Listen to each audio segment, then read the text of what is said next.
Christ is choking my lungs, and a ZX Spectrum plays a game made of lies.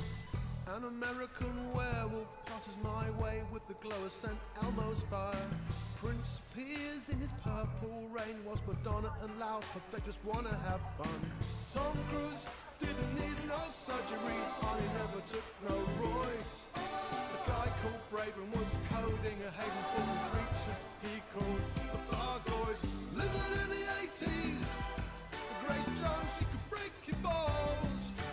Living in the 80s, the face huggers and aliens melting the walls. Living in the 80s, Mickey Rourke had a face and Rumble Fish was ace. Living in the 80s, they love the smell of napalm, especially in the morning. Debbie, Harry and Videodrome, yes, VHS was the calling. Damn it! It was so smooth until the end. Space. Dangus. You can't have space without Dangus. Or Dangus without space. Like the mighty snake Ouroboros, or the Chinese yin-yang, or a small cat licking its own butthole. The relationship between space and Dangus is a symbiosis, each fulfilling a purpose. Space the canvas, and Dangus the paint. And then there's me, Captain Spatula. Like a confused fruit fly, I flit about on the canvas, getting paint on my little fruit fly shoes, and spreading the Dangus all over the cosmos. Now, the Dangus has left the bubble. On the Enigma Expedition. Destination, Colonia. Hello. Look at this place. Look how pretty it is out here. What a nice nebula. And hello. Good evening. Welcome to day 5 of the Space Enigma Dagnus. Dagnus? What? I didn't even say that word right. Alright, so this is the 5th day in a row that I've streamed. And I'm not a seasoned streamer by any means. I gotta say, it's starting to feel it in the voice. This streaming thing is not easy on the gills. If you fish out there know what I mean. But look at this. Last time we were here, we made it to the Lagoon Nebula after checking out Thor's Eye. And now we've landed at a planetary facility. Quite the view. But yeah, it's been a busy day, and this will actually be the last stream that I can do for at least a week. It's going to be having to take a little bit of a break as I take a work trip. But next week, when I get back, you better believe there'll be some Dangus things going on in space. But I won't be doing a long stream tonight, just a quick little jaunt. Get myself out of the Lagoon Nebula and towards the next waypoint. And for those just tuning in or watching this after the fact, we were out here on the Enigma Expedition. And you can find some links down in the comments. One to the Just Giving page for a donation for the St. Jude's Children's Hospital. Obviously, the reason for this expedition is all centering around Commander DoveEngima13, who has been battling cancer. And we're heading out to Colonia to check out a little treat out there that Frontier has put in the game in honor of that commander. And it's the largest expedition, or the largest, I think the largest, the most commander. There's a lot of people going is what I'm trying to say. And I am too. But of course this journey is sort of a leisurely pace kind of thing. Colonia's way the hell out here. There's lots of places to go along the way. Think of it in terms of checkpoints. Little baby steps along the way. With something exciting to offer at each stop. The route was, of course, planned by Commander Greatest, who organized this whole expedition.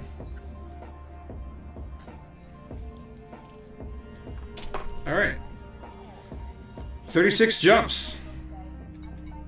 36 jumps. You see it now, but, you know, it's like... It seems bad now, but once we get into the swing of things, it won't be so bad. But some pretty big stuff happening today.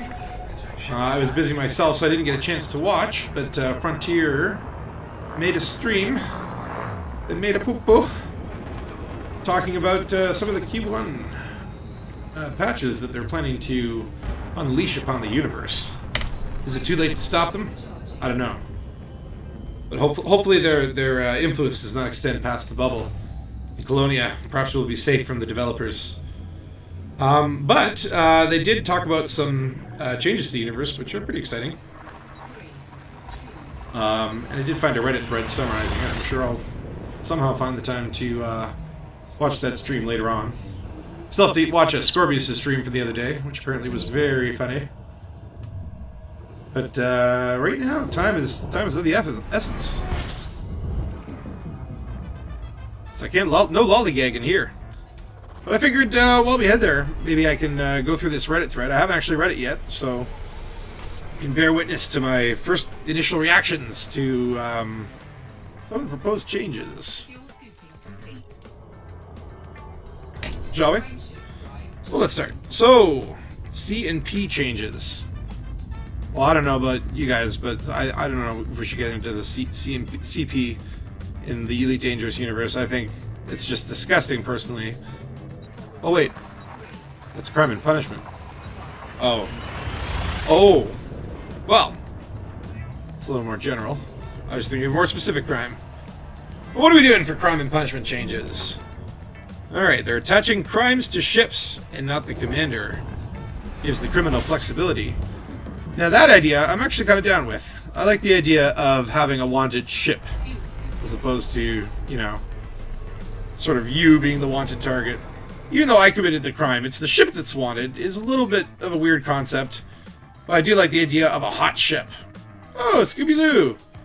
Ran into that guy the other day. Good on you, Scooby-Loo.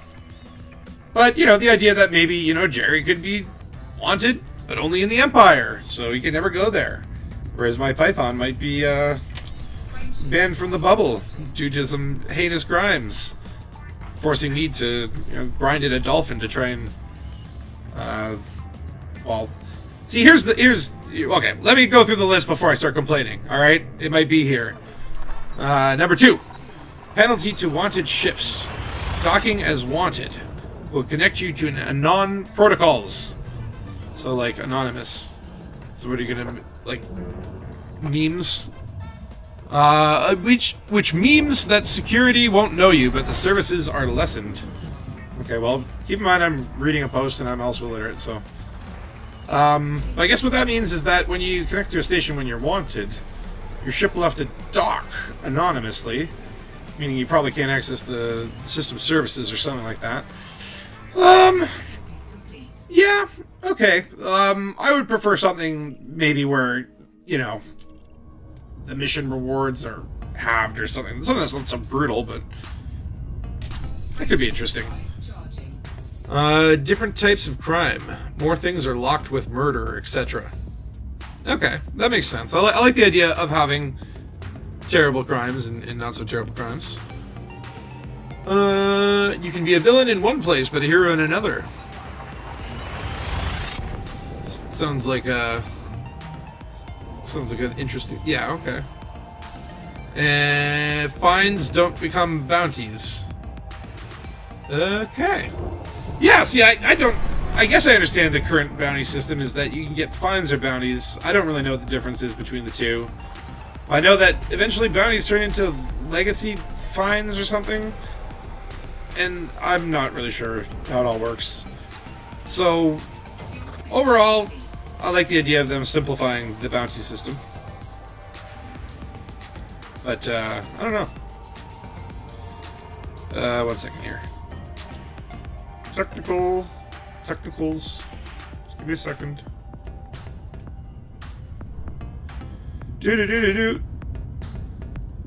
Oopsies. Technical difficulties, please stand by. Wunderbar. So there we go. I hope you can hear the music. Stand by. Okay, you can. Alright. So, overall, I like the idea of fines becoming simplified. And the idea of being wanted on a local or a faction basis, so that, you know, you know, get completely screwed. Unless, you know, you're completely screwing people. Let's see. Bounties are never going to become dormant. I like that idea. I do like the idea of also bounties being somewhat more permanent. Or at least, you know, harder to pay off. Law ETA in seconds when bounty was gained. What the hell does that mean? I don't understand. Next. Fraction rebuy... Okay, fraction rebuy cost of ship is added onto bounty. Fraction of the rebuy would be added onto bounty. That's interesting. So if you killed someone really big, you'd get a bigger bounty. Fraction of victim's rebuy cost is added to the bounty. What? Is that the same thing? Wait, fraction rebuy cost of ship is added onto bounty. Fraction of victim's rebuy cost is added on bounty. So both of those are added onto the bounty. Ah, I see what you did there. Victim of murder hobos will have rebuy lessened by how much murderer pays. Interesting. So you get griefed, and your rebuy goes down because the murderer pays for it. Okay, it's just the wording. New stack on notoriety modifies your rebuy cost as your notoriety increases. Now I like that. Notoriety goes down as your ship is destroyed. This is the only way.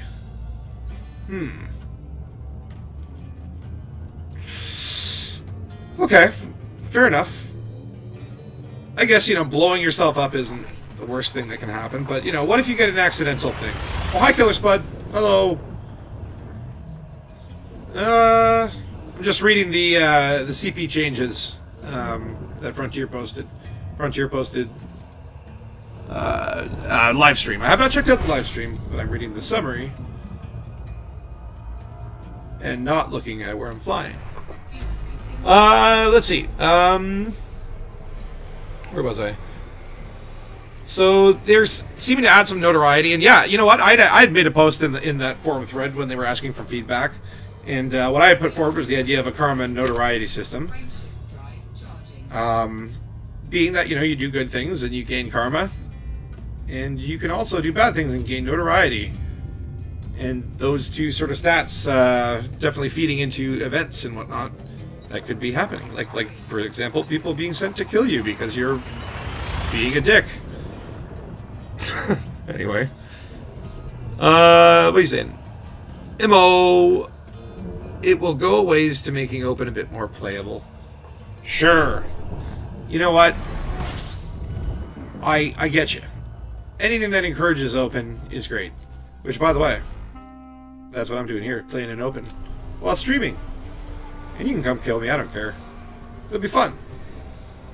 Actually, I should just check and see if Zerg Newell or something is stalking me. No. There's no one out here. Everybody's in FleetCom, which is a private group. If you were interested in joining the expedition, of course, check the forum thread that I've linked in the description. Well, first of all, go donate to the charity if you haven't donated. And then go check the forum thread. And there's information on all the waypoints that we'll be going to. So, you know, if you wanted to stalk and kill me, you know where I'm going. I mean, come on. I'm surprised I haven't even been threatened. But anyway, back to the CP changes. So, it shows starports and areas as wanted in navigation. Now that is cool.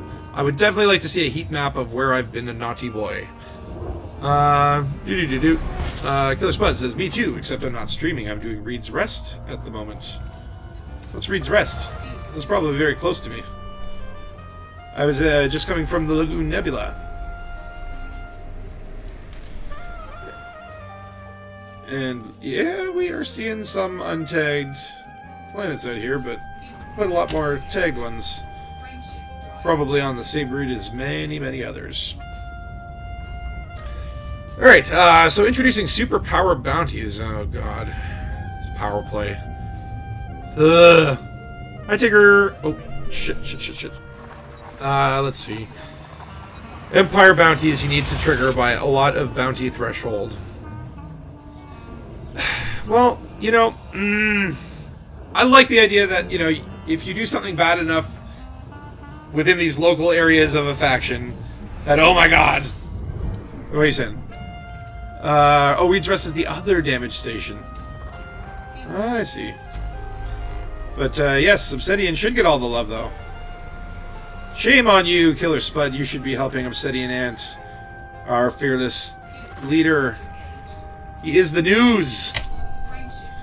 Literally, if I ever want to know what the heck is going on in this game, I pop over to that guy's channel.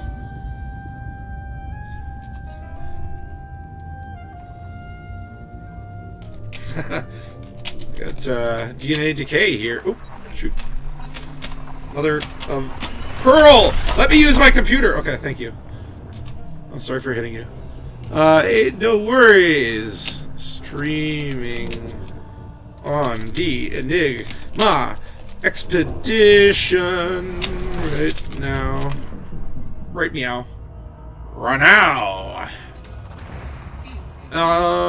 Yeah. Sorry, where was I? But yes, shame on you. You should be helping Obsidian. His station. If that, but the goals for the repairs, that's ridiculous. He needs all the help he can get. But, yeah, maybe Redress is a cool place. I don't know. Whatever. You do your thing. I don't care. Well, let's talk about how much Power Place sucks. What? Where can I go? What was that about? Alright, whatever. Anyway, back to the CP changes. So they're introducing superpower bounties. Now, I like the idea that, you know, if you do a bunch of local crimes, that eventually, you know, the feds start coming at you, right? Oh, hold on, what's he saying? Alliance Xbox Commander inhibited, and his faction Allied Order of Exemplars inserted into Darwin research to... Oh! See, you're getting the Alliance dirt right here. Of course, DNA Decay was, if you saw my episode on the California Nebula, there's a 3-part series. In the 3rd part, he was part of an Alliance force bombing the heck out of me in the Space Pumpkins. Religious crazies have taken over Darwin from Turner. Great happenings in the California Nebula. Indeed! Yeah, but, really cool guy. Helped me, by, blowing me up, yeah. that's how you help a spatula. Shoot me. It's fun. But yeah, help me film that episode. Then, of course,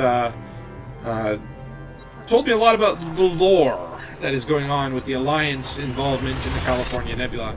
And of course, upon going out there, I did run into a group of commanders that have set up their home in the California Nebula and basically stay out there and do a bunch of missions and, I guess, kind of roleplay. And it's awesome. You can find, you know, you travel around long enough this game, go to different places, you can find pockets of different commanders doing different things. Like, for example, Zarek Newell, the Urvalur de Virovich, being quite the menace. Alright, the recent CG to create an agricultural hub halfway to the California Nebula succeeded, but there are some nice new assets out there. But! That's a big but. I should say big booty. Otherwise I'll get flagged. Oh, before I go... Ooh, no. I'm taking this. I'm taking this. It's mine. And I am getting so off track here. Oh my god. Alright. Talking about crime and punishment. That's what we're doing. That is what we were doing. So yeah, I like the idea of superpower bounties, but if they're tying it to power play, fix power play first and then... anyway. How you respond to detention centers. Now this, I don't know. We'll see how it goes. I'm interested to... I think it could work. How does it work? You'll be respawned at the nearest detention center, and you have to pay for your fines and bounties. If you become hostile once on the landing pad, you'll be ported to the nearest detention center. Looking into criminality is a viable path. See, okay, that one... This is what it touches on. Oh, hi, Machine. How's it going? I know it's probably early, but feel free to jump into voice if you want. Oops, sorry, DNA. What's DNA saying here? The Dionysus-class agri-vessel, FGK. Something has been attacked and disabled, but there's no sign of Thargoid weaponry. Lasers and projectiles only. Are the Thargoids using human weapons now? Oh, why would they do that? That's stupid.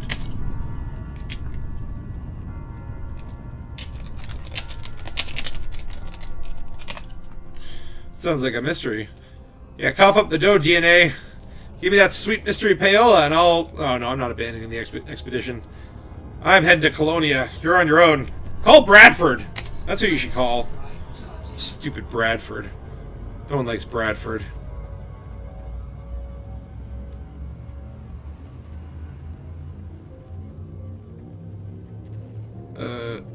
Oops. Alright. Anyway. Where was I? Alright. So... Crime and punishment detention centers. We'll see how it goes. I like the idea of spawn points just because they could be kind of fun little areas that you get to meet other commanders after you've been naughty. Put all the PvPers in there, let them fight amongst themselves, right? I just, you know, how many detention centers are there?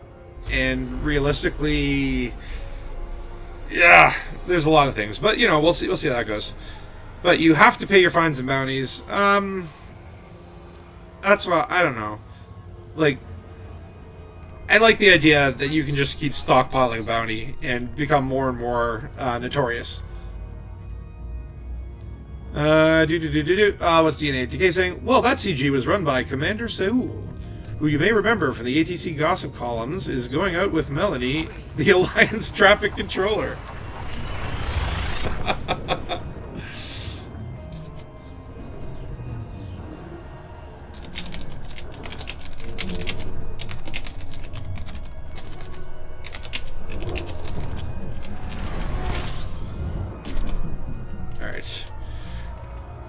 But yeah, detention centers, well, you know what, we'll see how it goes. I'll give it a chance. I don't know. Feels like, you know, it's like a GTA kind of thing. Blow yourself up, wake up at the hospital, but there's a lot more consequences in Elite Dangerous already. For instance, you know, even just the increase in the rebuys. Now they're increasing the rebuys and thrusting you possibly halfway across the galaxy from where you were. And, I don't know. I think the problem that I've had in general with this crime and punishment update is that it is just about crime and punishment. And there's no seemingly focus on the other side. Like, what about making pirates more viable? Or encouraging the right kinds of PvP? You know? I think, I think it was maybe Scorpius who mentioned it. Something, the idea of, you know, having, players who are bounty hunters being able to fight murder hobos, giving them ways to track them down in the form of like assassination missions or something. An Xbox commander Inhibited is waving the flag happily on Alliance Assembly Discord. He's head of the Exemplars, so there's more mystery and mayhem afoot. Well, sir, when I am back from Colonia, I'll have to check it out. Exclamation mark. Killer Spud says on the stream they made it clear they are working on making piracy legit. Well, hallelujah! That is what I'm really, really hoping. Ooh, I got a system name there. That's mysterious.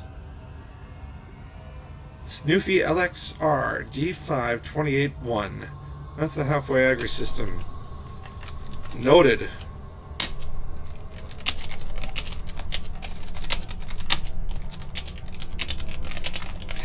Near the bubble.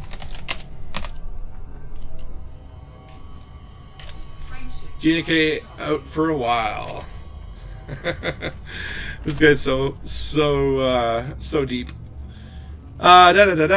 So yeah, Killer Spud says that they said that they're working on making piracy viable, and I think that's what I would love to see. Is just that it's not just crime and punishment; it's also a system for crime, so that you can do crime. I love doing crime. Not in real life or anything. Well, you know, shh. But I wish that there was a pirate system, and I hope they address it. They haven't really said anything about it, so maybe, hey, Q2, who knows? First, they're gonna punish us all. And next point. Galnet audio and Galnet symbol on the right screen showed when showing where notoriety was. I don't know what that means. But, Galnet audio, sure. I love robots reading me the news. I think it'll probably get old pretty quickly. I tend to turn those things off after some amount of time. Ooh, no. Gotta scan something. Wait. That's not what I selected. Give me that gas giant. Really? Really? Fine. Do this. Oh boy. Alright, so Galnet audio, meh, whatever, sure. Murder of security services gives an 86,000 bounty. Sure, yeah, is that higher or lower than now? I don't know. But, alright. Combat logging is an entirely separate issue. Well, how do you fix that?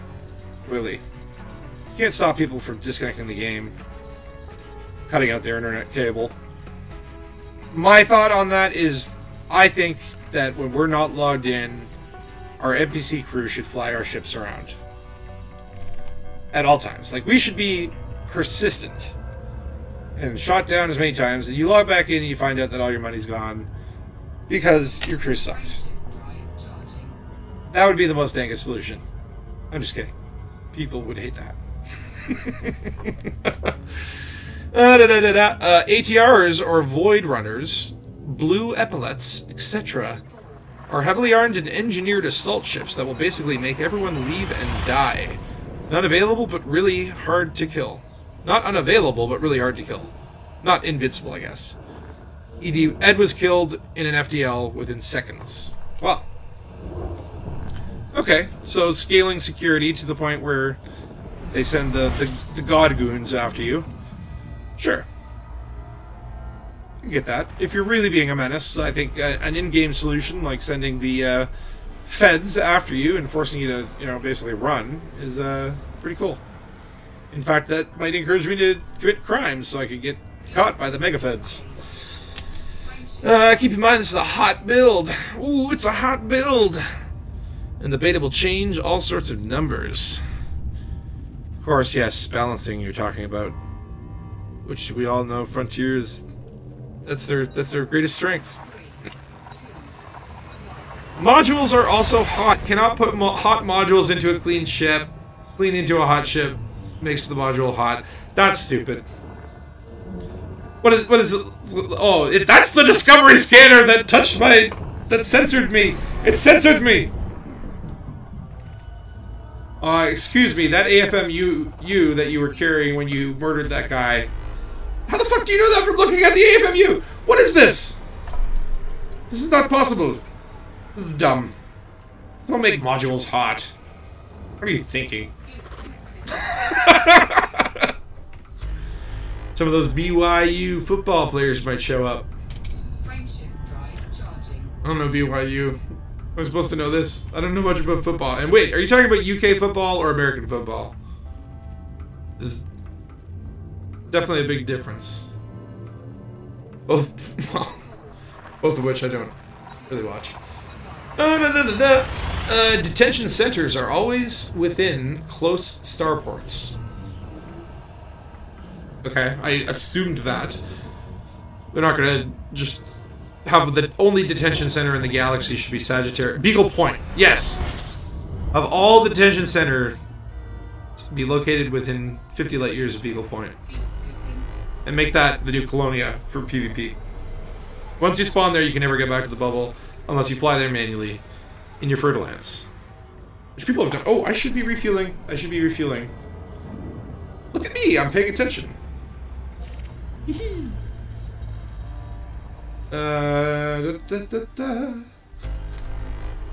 yeah, I already honked. See, I actually honk by habit. I don't even realize I'm honking, it's just an instinct. Alright, that's scanned. I think we'll dab this gas giant. But, yeah, detention centers always close than starports, whatever. Okay, you can get rid of bounties by interstellar factors at an increased cost. Sure. Yeah. Yeah, I like the idea that, you know, there are certain places that you can go and you can pay off bounties. I don't know. I just feel like I was really hoping for a ground-up redesign. You know, like if you carried enough of a bounty, you would start becoming hot on the galactic map in the sense that within a certain proximity, people would start knowing that you were there. So it would kind of encourage an in-game PvP solution. And, you know, that'd be cool and open. But of course, yeah, means nothing about solo and private group. But whatever. American football. BYU is the Mormon university Steve Young went to. Don't know who that is? Don't worry, it's all sports ball. Oh, Steve Young, of course, the Mormon football player coach. Yes, I know him. He was the one who he got that touchdown, and it was crazy. It was crazy, man. All right, whatever. So, overall, how do I feel about Crime and Punishment? It is, you know, a few band-aids. I do like some ideas. I like the ideas of the ships being hot. I like the idea of station services being limited in certain stations. Or just the idea that, you know, it's not just like you can't go to certain systems, but that, you know, you can't really make much use of them. Detention centers could be good, could be bad. We'll see how it works. And, module thing is stupid. I like the idea of the ship bounties, so, you know, we'll see how it goes. And the next chunk. Wing missions. Alright, now we're talking. This is something that should have been in the game from the get-go. Each commander can choose a different reward when they complete the mission. Okay, that sounds cool. I do think that some sort of post-mission... Let me put it this way. This may not affect the gameplay, but I would love to see... And I'm not saying loot boxes, but... Okay, you play a game, and the loot is amazing. You know what I mean? Where it pops up, and it just sparkles, and the chest opens up, and it's like... And you get addicted to playing that game. And I think the mission reward screen that you get now is satisfying, but it's not that dopamine release of a loot box. And I think even just having the choice between do you want materials or credits, and you click on one and then it sparkles and it flips around and goes, that would make missions a little bit more satisfying and make me want to do more. Grind those endless slogs just to get that satisfying loot screen. I don't call it a loot screen though. I don't want them to get loot in this game. Can you imagine? What would you have? What would be the loot that you could get in this game? Would it be like everyone would be going around with dragon horns and tutus on their spacesuits? That's probably where we go. Just see an asp riding on a flying carpet. Actually, I want loot boxes. Give me stupid fashion swag. Let me deck out Commander Spatula and Mickey Mouse ears. Come on! It'll be stupid. It'll eventually happen. They'll run out of money. It'll be the only way. Alright, moving on with Ming-Wissions. Wing Commander has a special tab to view progress and assigned commanders. And hold on, needs to be an image. You can I'll just show you. Oh, look at that. Commander Bert Ham Puppet. So that's what I guess from the stream. Cool. Another menu screen. Very excited. But actually, little screens like that can make a difference. They can make the missions just a little bit easier to play. And you can apparently do multiple runs for a mission. So if one requires 500 units, you can do 2 runs of 250 units and it would work. That's amazing.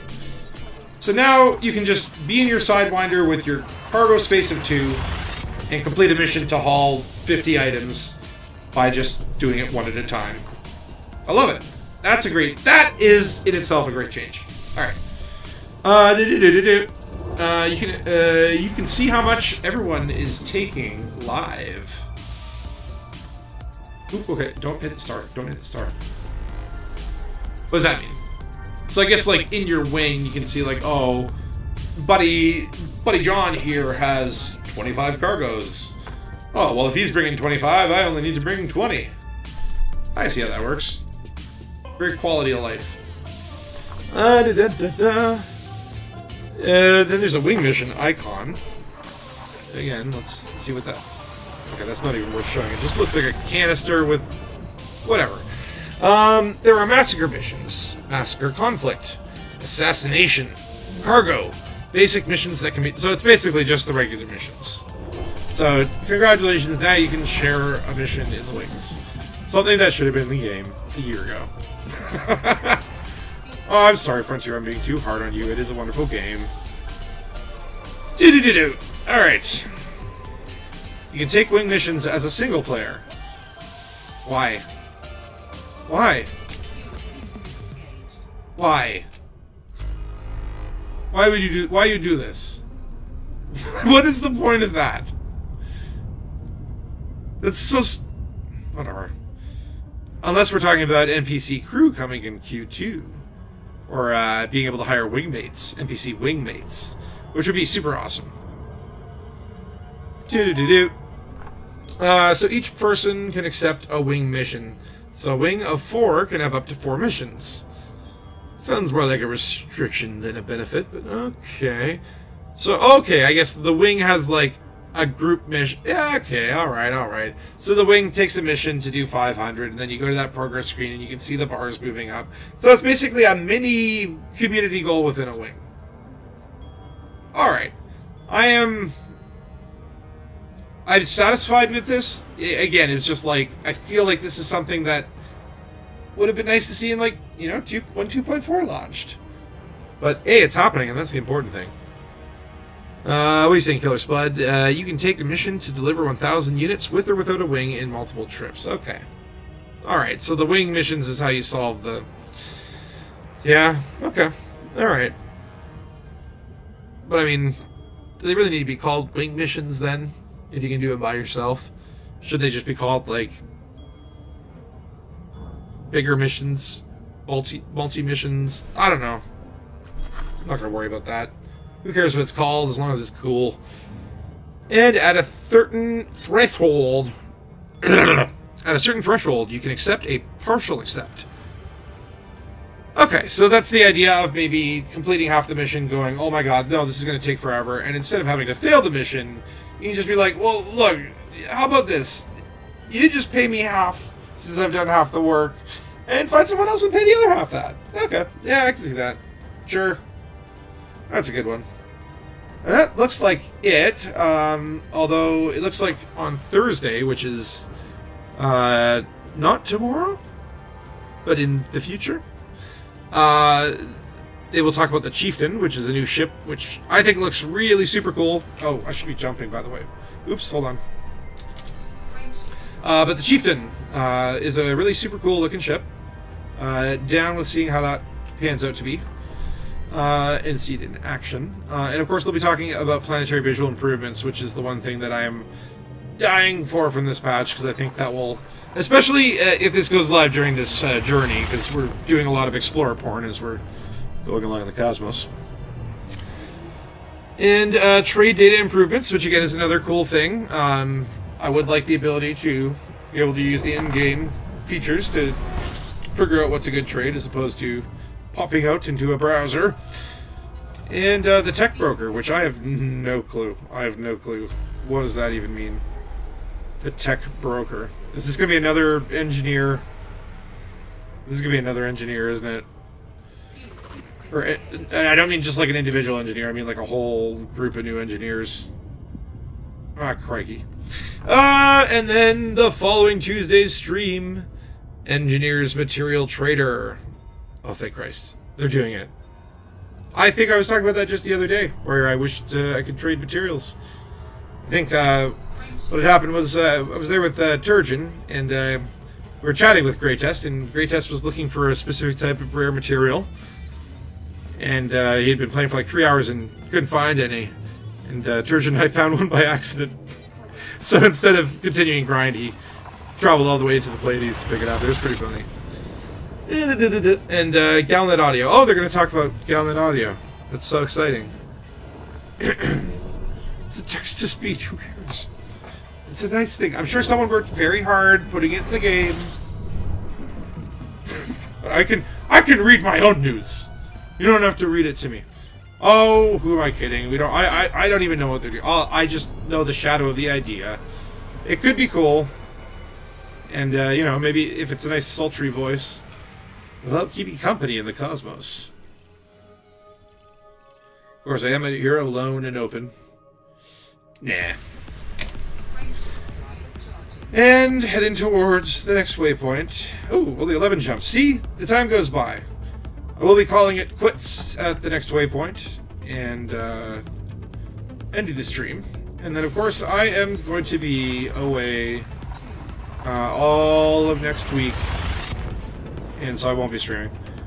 What I plan to do is, when I get back, obviously I'll have to catch up with the expedition. I'll have many jumps to do. But I plan on putting together a more curated video, just kind of recapping the first leg of the journey. So, you know, I expect there might be a longer gap.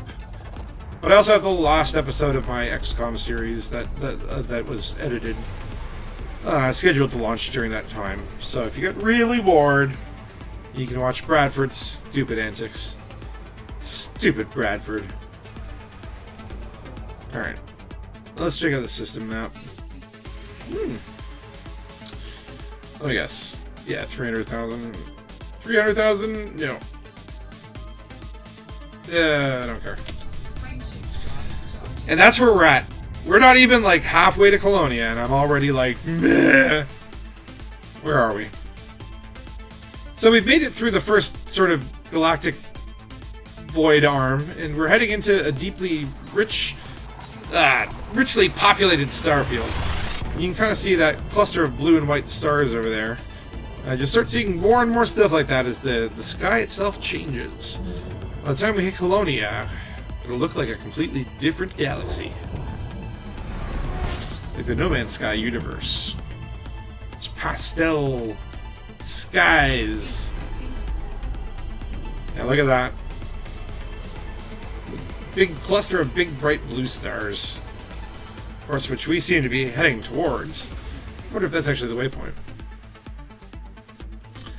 But we are just making sure to check the systems for anything interesting like Earth-like worlds, water worlds, unexplored, gas giants that look neat.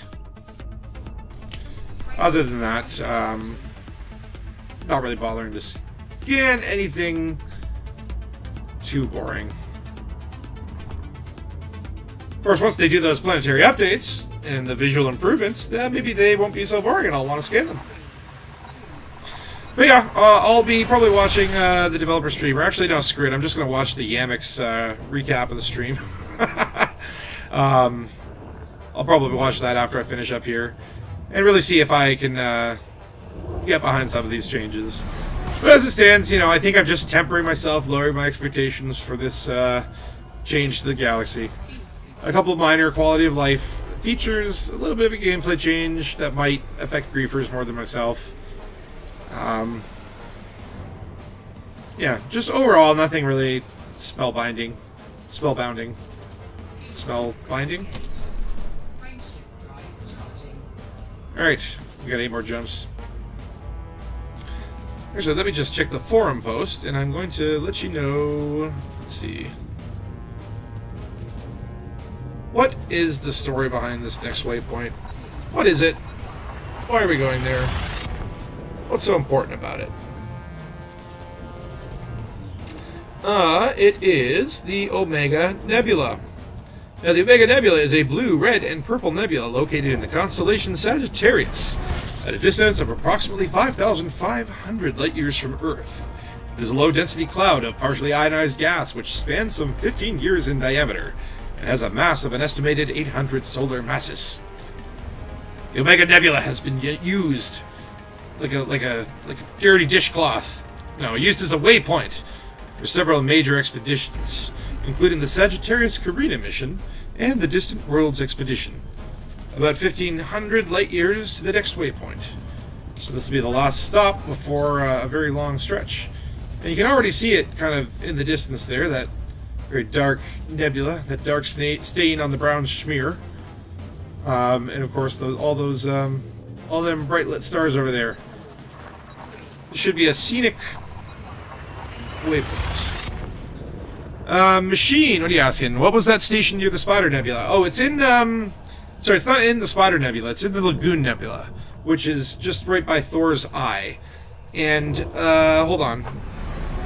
If you were to go to the forum post that Gray made, you would be able to find the information. But I happen to be on it right now, so let me tell you.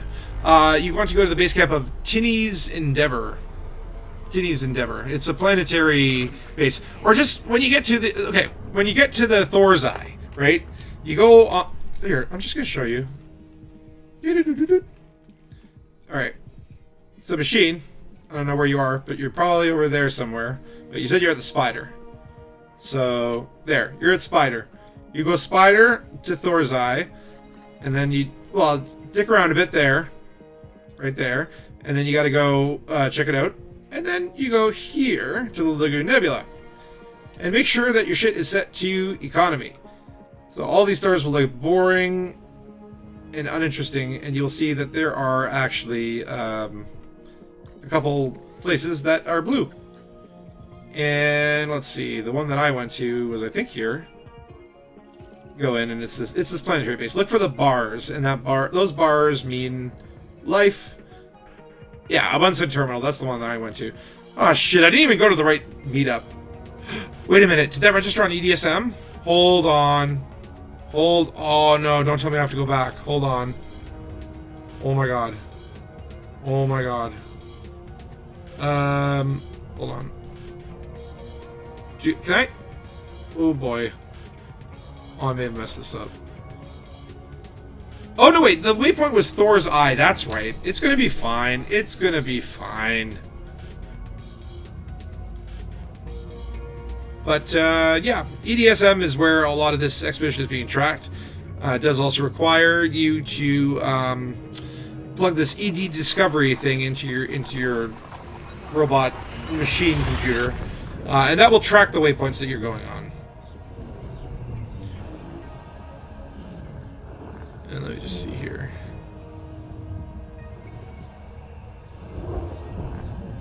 Anyway, whatever.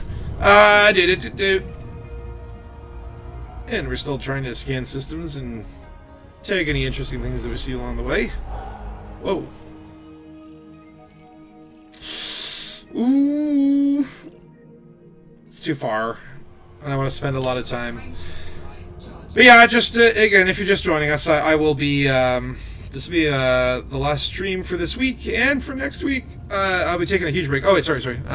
Machine, wasted a whole day filming my scene as my poor old second account blew up again and is on the way back at Memon. Oh, no.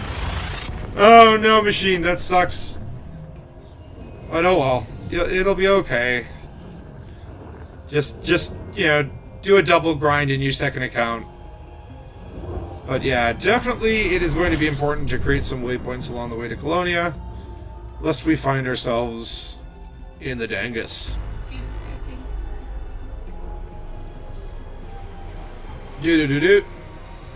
Why do I keep doing that? I got like this. It's like a ringtone got stuck in my head. Hi, Proxy.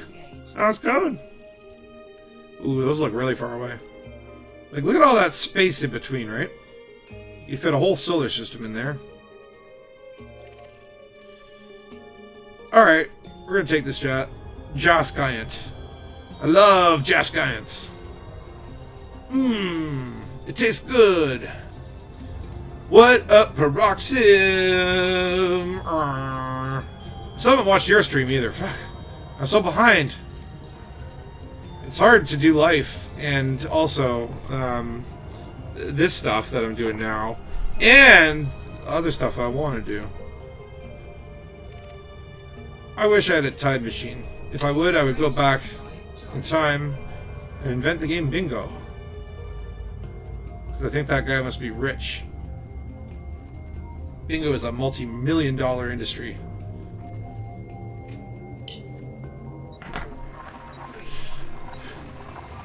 We're actually not far, and I gotta say, pretty area of space. Although I'll probably be saying that a lot on this journey, because indeed we are visiting quite a few. I guess you call them like famous locations, you know, well known amongst the circles of explorers. Of course, those of you who cannot stomach exploration, probably not watching this. Actually, if you can't go out exploring yourself, you would not watch someone else explore. So yeah. But you know, if for some reason you still decided to do it, I think it's just a case where, you know, sometimes exploration takes a certain type of personality. I think you need to like torturing yourself a little bit to really, truly, and thoroughly enjoy exploration. But it's kind of like a little bit enjoyable, right? There's something about that. Versus combat, where I just keep getting blown up because I suck. There's no satisfaction in that. And even though I suck at exploration as well, and crash into planets and stuff, it's thoroughly satisfying. It's a relaxing pastime. But it ain't no hobby, it's a real job. And of course, at the end of the last episode, I managed to cash in all of my exploration data that I'd earned so far, and that's really from Amon to the Lagoon Nebula. It was a whopping $7 million. As you can see, I am rich now. 50 million credits. 50 million credits. Double-digit millionaire. Check out my cool gold-plated python. Oh, I can't show it to you because it's back in the bubble. But I am a wealthy chap now. $50 million. How much money do you people have? What do you mean, you people? I mean, you people. Is that a wild description? You people. What people? Wait, Us people. Are there multiple of you? Us people? Oh! What do we do? How's it going? I don't know, because I'm quite confused now. Why? Because you just said you people, and you haven't said what we've done. Yeah, what's going on? Yeah, you. You know. Were you pointing with your you? Well, I'm not saying like you people as in you people. I mean like you people as in like the letter U. Oh. What? So they're meant people. Like you people. You the people. You the people. Oh, I see. You're getting all political. I didn't realize it was political. Did you know that? No. No, I didn't know that. No. It's not political. It's religious. When you say you the people, Yes. what does that mean? Right. Okay. What are you doing? I don't know. Hi, Spatula. We just jumped in your stream. How you doing? I'm good. You're so your new mic setup is so weird. You sound like you're talking through a megaphone. I'm talking through a megaphone? Like, I hope to have it all fixed tomorrow. Oh, yeah. Well, yeah, well, it's better than you sounding like you're halfway across the room. So, like, megaphone in ear is better than across the room with megaphone. Well, I feel like I'm going deaf or something, but yeah, it's sorry, what, Sonny? Can you repeat that, but a little bit louder? How can I help? Because I will turn it down if I can. Oh, no. It's fine. Keep that as... What? Pressing what? Greetings from Switzerland, says... can anyone else pronounce this guy's name? Grimgorth Grim. Grimgorth Grim. Greetings from Switzerland. Let me go to the stream, because then I can abuse chat too. Oh, tell me if people can hear the music and you guys, because the last couple times it was a case where I was just talking to myself and no one could hear Turgeon. Oh, that's a good point. Yeah. Actually, when I first pulled up the stream, I could hear it, so it was at least working. Oh, thank God. Okay. Because yeah, I thought I fixed the problem, right? And then I was like, I just watched the first couple of minutes of my stream last night before I went to bed, and I'm like standing there being like, yeah, so I fixed the problem, and the problem is clearly not fixed. And I'm like, so now you can hear the music in the background, dead silence. I'm like, All right, so Feels bad, man. I just went to your like YouTube stream, and literally it was a scream. It was like. So yes, ladies and gentlemen of chat, thank you very much for putting up with us. Oh boy. Greets from Switzerland. Steve Shaw Well, can't greets sleep. from England. Steve Shaw can't sleep. Neither can Well, I. Steve Shaw is amazing. Yeah, good guy. Yeah. So, Spatcher, what are you doing right now? What are you doing, boy? What are you doing? It's just being boy. Dangus. Just being Dangus. I'm exploring, surfing the cosmos, looking for adventure in Enigma. What are you surfing the waves? Yeah. He's doing something. Yeah, he is. Surfitating. What waypoint are you on? Because like you're still on the expedition, aren't you? So Yes. what waypoint are you on? I Would am. you care to tell me? I'm at the Omega Nebula. Hang on, gotta look that up. Hang on. Did you want me to elaborate or? Please, but not for me, but for chat. But well, yeah, please. Don't let him please. you. It's for him. For those It's for just me, tuning yes. in, we are on the Enigma Like me. Expedition, which is an expedition organized by Greatest for Commander DoveEngima to take him out to Colonia and check out a mega ship there that Frontier's put in the game.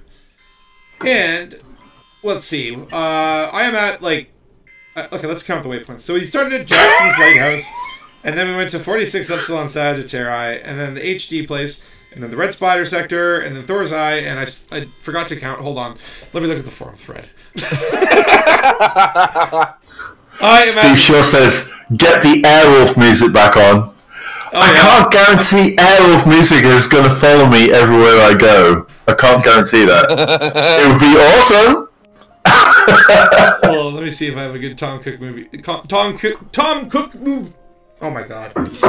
See, this is 5 days in a row, and I am losing the ability to talk, and I think I have a blister on my tongue from just the constant yapping that I've done. I can help you. Would you like some Airwolf music? Yes, please. Right, let me find it for you. You be the DJ. Oh, no, I'm not going to be DJ, because I will find you some Airwolf music. Give me some Airwolf music. And in fact, I'm going to find you something else. How about this? Ah! Oh, yeah. No, it's fine. Don't worry. Don't worry. You have to play it from the beginning. Yeah, what? That's because I'm typing. There's no typing here. Oh, ow. And Got it. you got it? Yeah, I got something for you. It's not Airwolf though. I'm going to put it into your private Discord so that you can choose whether to air it or not. Oh, I was just waiting to play it. It's I don't play it. Yeah, I see Steve Shaw in chat there says he can't sleep. And I'm thinking, I'm not surprised he can't sleep. Listen to the volume of Scorb's mic. Sorry about that. Look, I'm working on it. What can I say? God damn it, everyone's a critic. Where's this send me this Airwolf at Scorpius. Where is it? I'm trying to find you in my chatty thing. Oh, crikey. Oops. Oh, no. Oh, crikey. Hang on a minute. I'm not very good at things. Right. Right. Yeah, this isn't Space It's not Airwolf. It's not Airwolf, but play that. You'll love it. And so will Steve Shaw. He's going to love it. Right. Steve Shaw, can you guess what it is yet?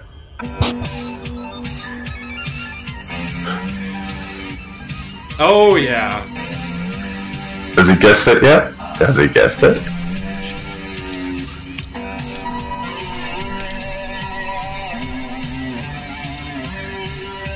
I heard what sounded like a space bar. I'm just waiting for it to start.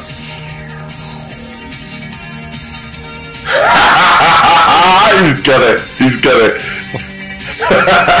It's so good! Such a good theme tune! Right, so now, Spatchy, you need to do something really dramatic to go with the music. I'm working on it. He's got the spinny class. He's got the spinny camera going.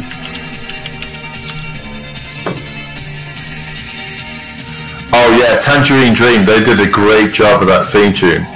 It was so good. That was great. That is such a good song. Like that. So good. The only thing that it needs is lyrics. No, it doesn't. It But lyrics, doesn't need lyrics. Lyrics that also explain what that show was about. Because I think that would be hilarious. Really? What do you need to know about that show? It's a cop who is wounded, who gets recruited into a secret program to ride an amazing motorcycle that's capable of 300 miles an hour. Street hawk. Those are literally the best lyrics I've ever heard in my life. He's a cop. He rides a motorcycle. He's gonna take the criminals. I've pasted the link to complete the set there in the YouTube. The circle is complete. You're missing one from the 80s. Oh, is it Living in the 80s by... No! It's something else entirely. I'm looking at this thinking, what on earth is going on? We'll never know. It's fine. I want to hear from the chat. What speed does Street Hawk go to get his maximum speed? What does he go for? Only real Street Hawk fans will know this. I can't say I was 70 miles an hour because he's a policeman and anything past. No, it's not 70 miles an hour. Come on! You don't catch baddies with that. He has to, like, the computer has to plan it in advance. What in the heck is this, Turgeon? Well, Automan. You don't know Automan? Oh, Automan! Oh my god, Automan! What? What is this? Oh, I'm just watching this and I'm just like, it's a mixture between horrified. Where do you paste this? Because I'm looking in different places. I can't see it. It's in the YouTube. Oh, I'm gonna watch it. Oh, Automan! Oh my god! I'm a mixture between horrified and amused. I'm not sure which one I am. Yeah, it was the 80s. So 300 miles per hour. yeah, you had to have lived through it. It was so cool. It was like Tron, the TV series. He had a car that could turn at right angles with no loss of momentum.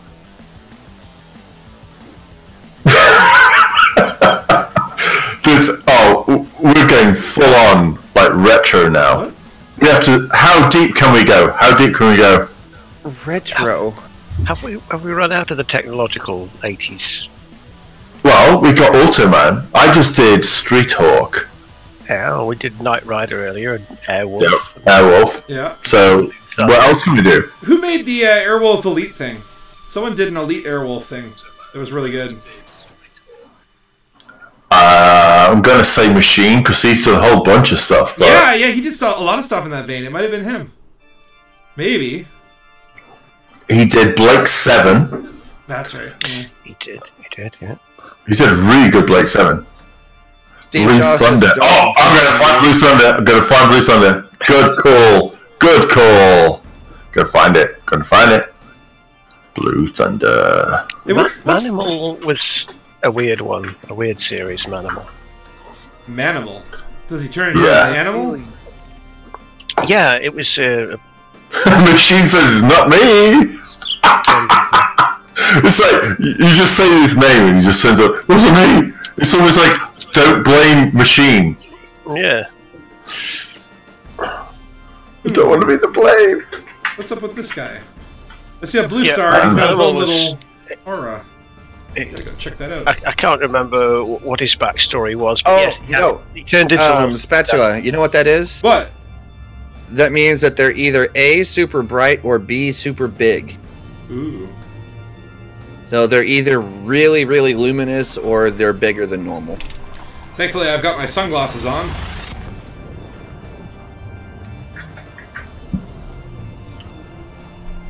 Just watching one of Manimal's transformation things. It's a little unsettling. He turns into a pigeon. But he turns into a pigeon, but he's looking at his hands, and his hands turn into the pigeon's feet. So, where are his wings? Was there not What's going on there, Manimal? Was there not like an early 90s, there was like an early 90s teen show with like high school kids that turned into animals or something like that? What was that? Do you remember that? Huh? Animorphs or something like that? You ever see that show? Sure, boy. Oh, it's terrible. Oh, yeah, you guys are all the way over there. We know about Thomas the Tank Engine and stuff like that, but... Thomas the Tank Engine? I'm on it! Yeah. But yeah, I think maybe Animorphs or whatever didn't make it over there. The terrible show. Right. Like a Power Rangers kind of thing. Man, you have to put this on this. You'd have to put this on the thing.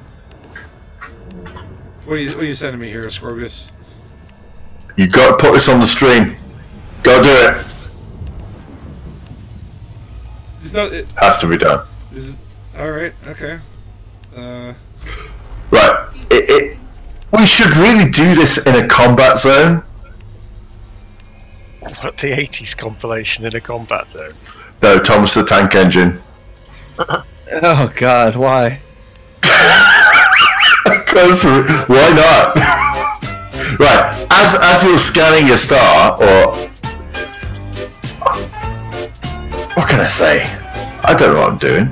I'm just watching this Blue Thunder thing, and I see this one guy in here. The only thing I can think of is Hightower from the Police Academy. Yeah, that's it. Yeah, remember, Elite was 1984. You have to know your audience, buddy. Well, you know, you've also got your Miami Vice theme. Oh, Crockett's theme. Oh yeah. Oh, let's get that. Let me get that. What are you doing? And your A team, of course. Don't forget. That's alright. Don't worry, Crockett's. I got this. Crockett. I don't know if love you can hear this. this. Of course they can. Of course, maybe they can. Well, I love the remixes of this song, where they mix it What, with Thomas the Tank? Oh yeah. Well, there's any song that you could ever imagine. There's a remix of it with Thomas the Tank Engine. What have you just shown me? Right. You need to put Crockett's theme on there. Crockett's theme? Right. I don't even know. Yeah, put it on. Put it on. Hold on. Just do it. Just relax. Just do it. That's Corvus. Trust me. So loud. Oh, hold on. I'm burning. Ah! Sorry. Hold on. All right. What about Magnum? Bit on Magnum. Magnum. Oh God. PI. Yeah. Yeah, great tune. This isn't. But first, No, I know. Crockett's theme. We have to do Crockett's theme first. If you want marvelously obscure and very much in the what the hell rip-off type, who did that? Hey, why? They did last wrong. Have a look at that one. Oh, so I tell you, I'm listening to the theme, the Crockett's theme right now. Oh, Hammer. Oh, Jan Hammer stuff. Of course.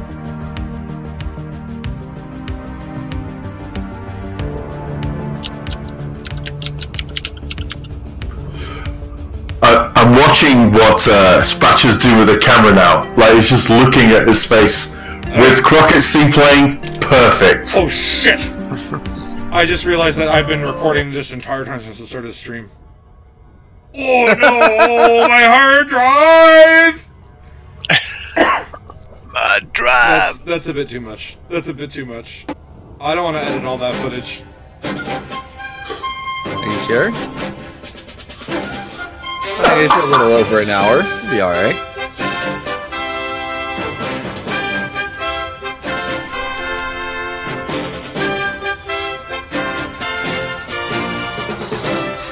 Yeah. What is this? What? Tales of the Gold Monkey? Yes. Does anybody remember that? Oh, is this Minnie? Has Minnie joined us? Yeah. Okay, I don't know what the gold monkey was all about, but it was very epic, actually. And actually, it is. I loved that series. Epic. I did. Yeah, that was epic. It was, it was sort of like Indiana Jones inspired. He's got his little dog running around with an eye patch. Very cool. Oh, I'm not even at the place I was going.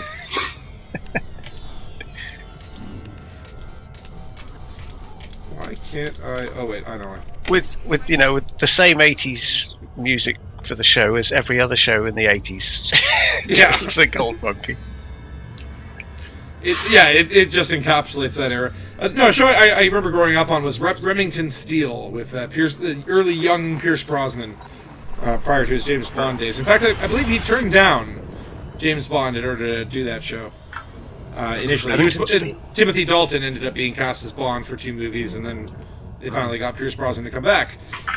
But Remington Steele, the plot of it was a female lady.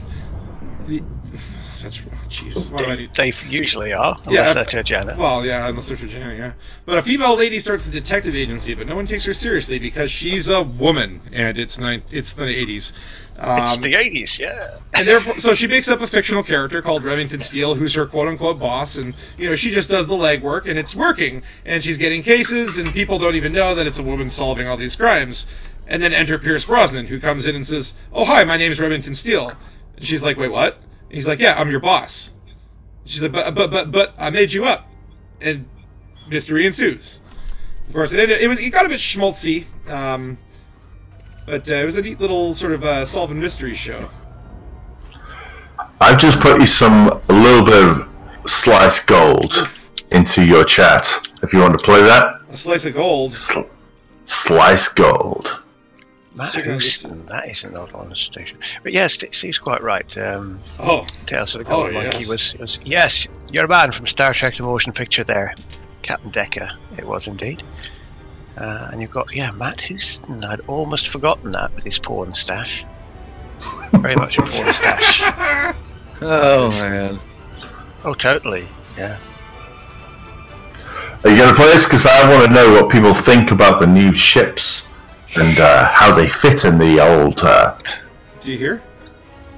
Oh, yeah!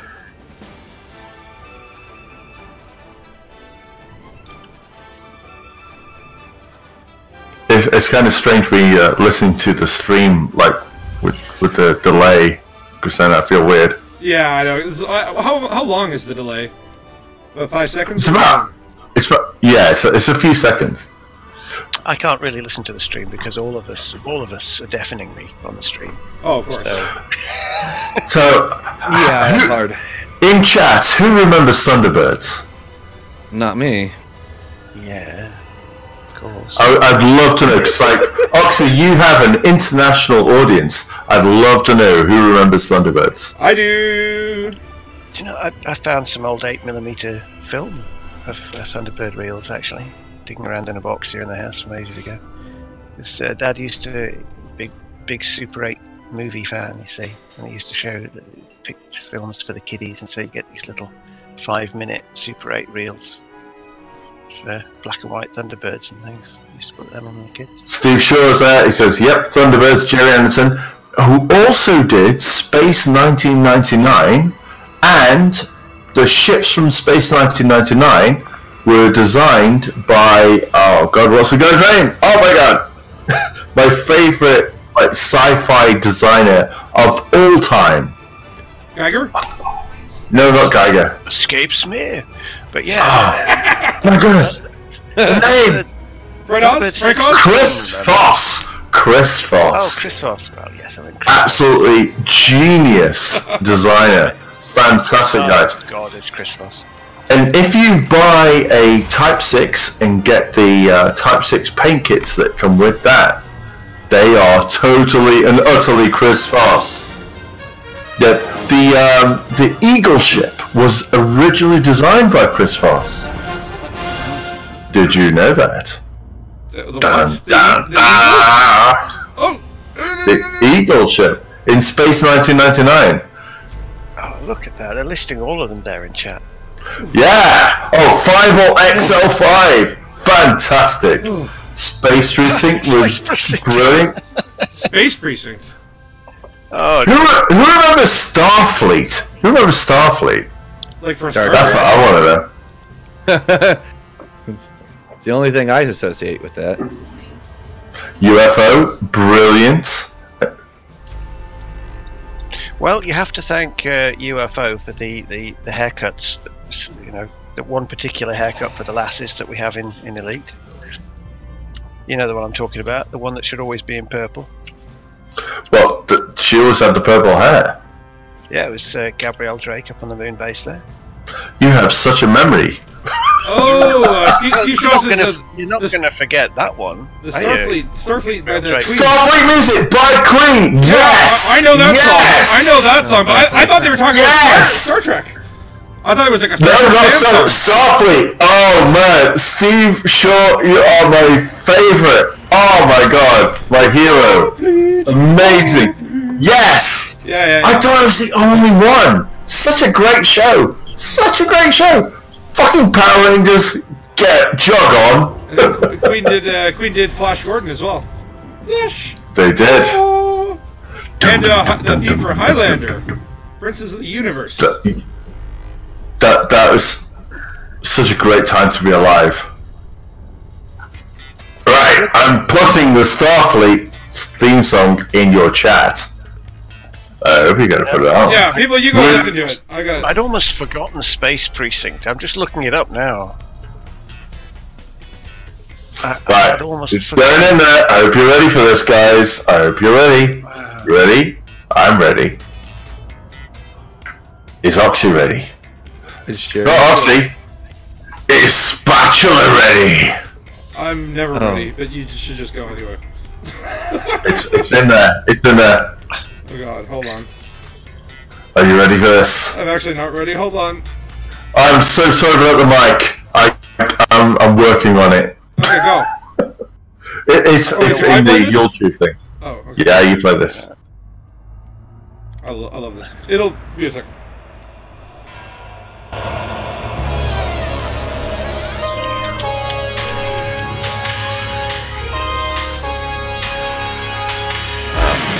God, yes, I remember that now.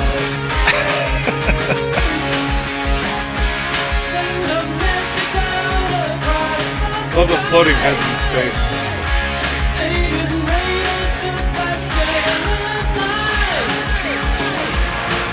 Which Brian May, you know, if anyone's allowed to be a floaty head in space, it's Brian May. So this isn't Queen, this is just Brian May.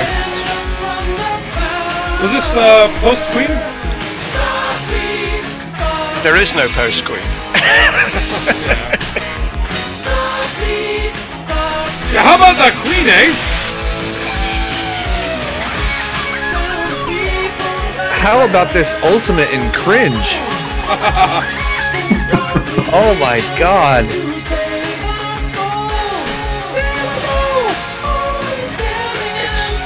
Again, I'd nearly forgotten that one.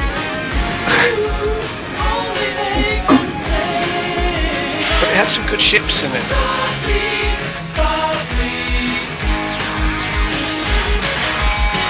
I'm having a hard time getting past just the whole thing in general to even pay attention to that. I know, but it had some lovely Chris Foss-esque ships in it.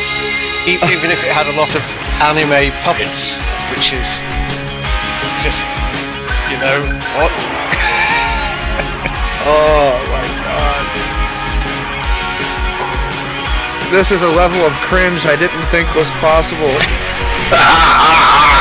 I got more for you. Don't worry. It's bizarre, that one. I say I had nearly forgotten that. Right. Who remembers? What the hell even is this? It's like a giant robot. What? Yeah, the ships become a big transformer. Yeah, that's right. Oh, for Christ's sake. They don't make them like they do now. Although, I'd love to see another Team America style revival of this form of entertainment. I got one for you. Got another one for you. There should be more puppet. Who remembers Ulysses 2031? course. That I remember that's a bit more mainstream than Starfleet. No, I don't know that at all. What is that? You don't know that at all? Ulysses? Are you kidding me? Should I be like clearing my schedule for the next 2 weeks or something? You really ought to be. Yeah. I mean, come on. This is Ulysses. 2031. It is the 31st century. Ulysses killed the giant Cyclops when he rescued the Telemachus. But the ancient gods of Olympus are angry and threaten a terrible revenge. Really? Mortals, you defy the gods. So this is basically Thor 3. This is Thor Ragnarok before Thor. Your bodies will stay as lifeless as stone. Ulysses, the way back to Earth has been wiped from my memory. Father! What? Oh, Father! You are alive, my son. How did I miss this? Like, seriously? Oh, yeah!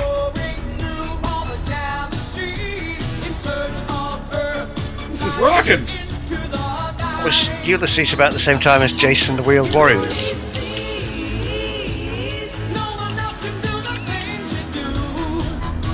How much of this is there? Is it like a one-season thing? More than you can possibly imagine. It's not enough.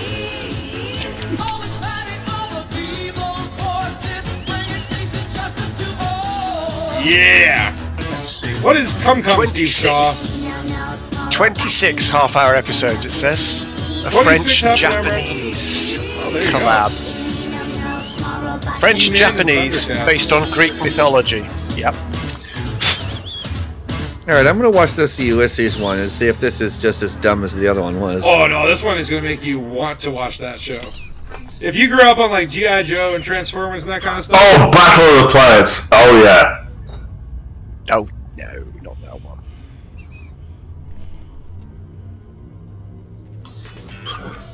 We gotta do Battle of the Planets. Again, the animation style here makes me think like Thundercats. No, I'll give you one that's right up the same vein. It's from that like era. That's Jason the Wheel Warriors, which is basically a thinly veiled excuse to sell toy cars and things.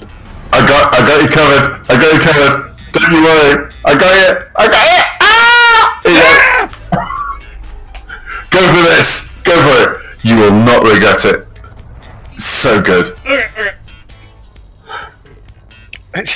Jamie and the Magic Torch, yes. Oh, Jamie and the Magic Torch. It's a more innocent. I was discussing this with Special about it. It's a more innocent time when a guy shining a torch on the floor and jumping into an alternate dimension. It's not like he was a kid on drugs or anything. He was a kid with a magic torch. No. Because he had the magic torch. What of it? We were kids. We went with this. It's not a cynical audience today. But wait, does that mean magic flashlight? Yes, magic flashlight. Okay. Shines it on the floor, psychedelic. I thought by torch, of course. By torch I was picturing like a tiki torch or like a flaming stick kind of thing. And I'm like, you don't give a child a flaming stick. Torch, no. Flashlight. Steve Short is right on this. Battle of the Planets! Wow,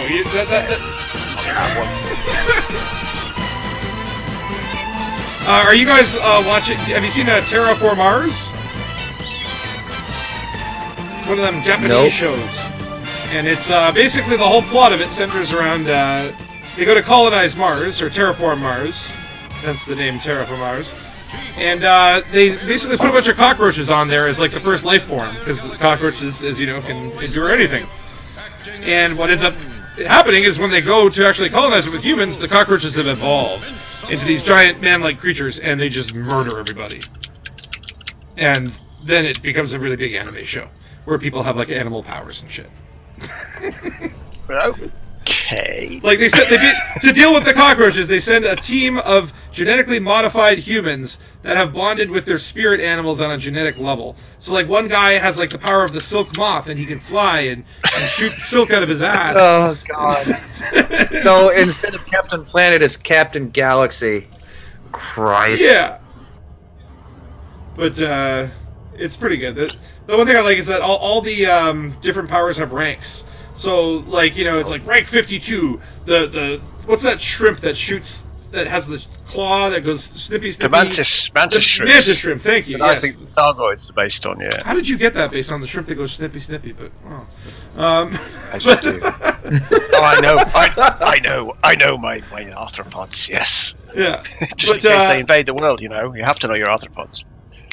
But yes, I've posted another one there. That's one of my favourites, with Jerry Doyle and Worf in it. Michael Doyle. Oh, I remember the Martian Chronicles. Yeah, that was a great show.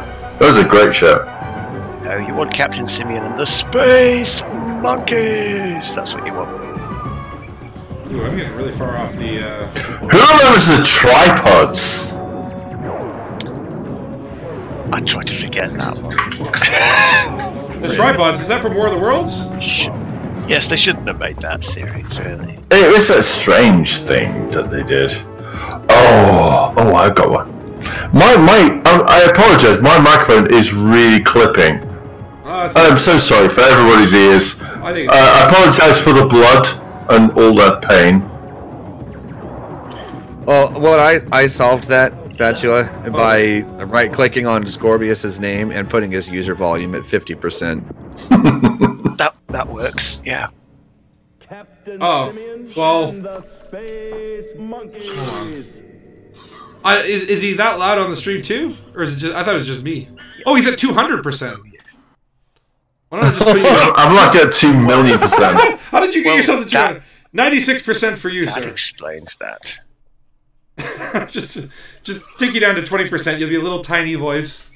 Hello, can you hear me? Well, do you hear me at all now? I mean, is this even a thing? I hear you fine. Actually, I hear you perfect now. In fact, maybe the whole time you've just somehow tricked Discord into giving you 200% volume for everyone, and everyone now must manage 200% volume. Oh my god! Do I want to spend?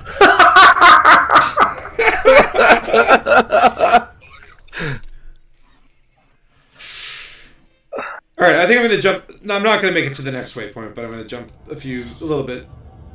I need to find some more amazing music for like everyone to listen to. What could that possibly be? Well, that's you've not listened to Captain Simeon yet. Put on some Tom Toots. Listen to Captain Simeon. In the meantime, I have an idea. So, where are you guys in this journey, by the way? How many waypoints? What waypoint are you at? 6. I'm at 10 minutes. 10 minutes in Hit Film Express. That's what I'm at. You're editing yourself to Colonia. I am, actually, yeah. By the end of this episode, it'll have something in it. But yeah, I'm just messing about with the layers and animations. Has there ever been a superhero who had the power of editing? Editing reality. That would be an interesting superpower. That would be cool. Yeah. Just winds things back and he edits reality. I go. The things that I would edit.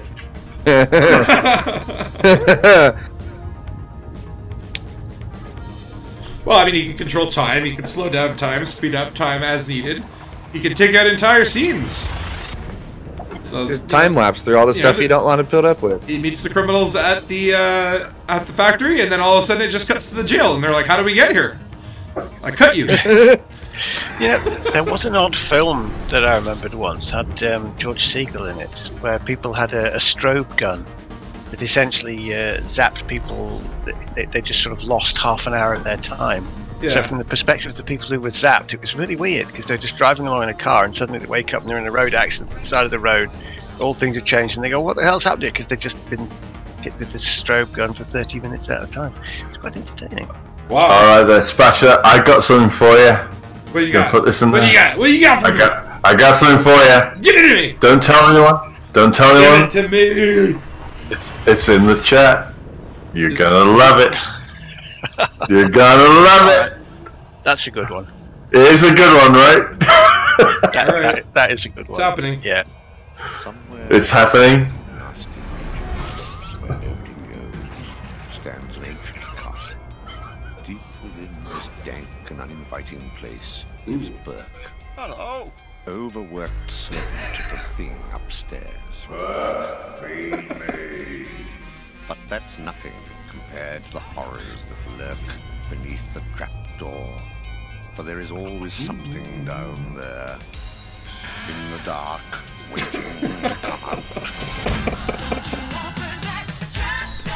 What?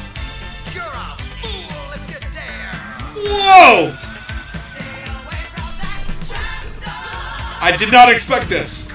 Something down there. What? What? Like, how is it? You know, it's like I feel like I should have seen everything by now, but all these things that you've just posted that we've listened to and seen, these horrors that we've seen, this is like I've discovered the second internet. I've discovered like a lot. I didn't even know these shows existed, and I'm not sure if I should be horrified or glad. You are welcome. You're most welcome. These shows are amazing. Oh yeah. If you need like a retro nostalgia trip, this is where you turn. I'm not so convinced that Starfleet thing with Brian May is worth watching. Oh, it's totally worth watching. Totally. It might be so dated that it's actually good now. I don't know. I was watching Trapdoor. that. And I'm just Trapdoor is brilliant. What about Creepy Crawlies? Creepy Crawlies? That was a good one. Creepy Crawlies. Wasn't that a little machine where you would bake your own insects? Out of, like, Jell-O?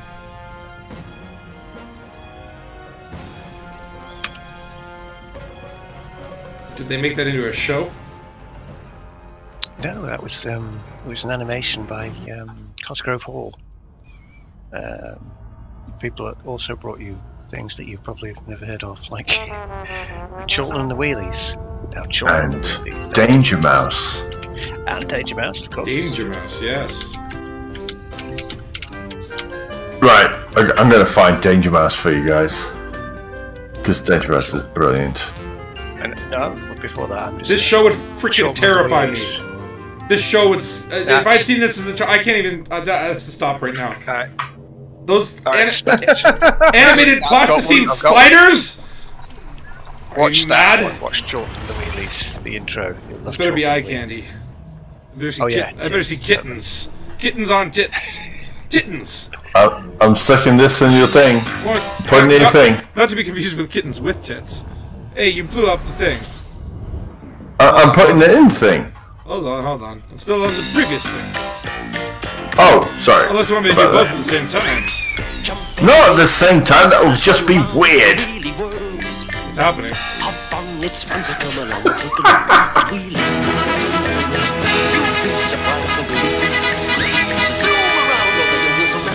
This is the sound of insanity!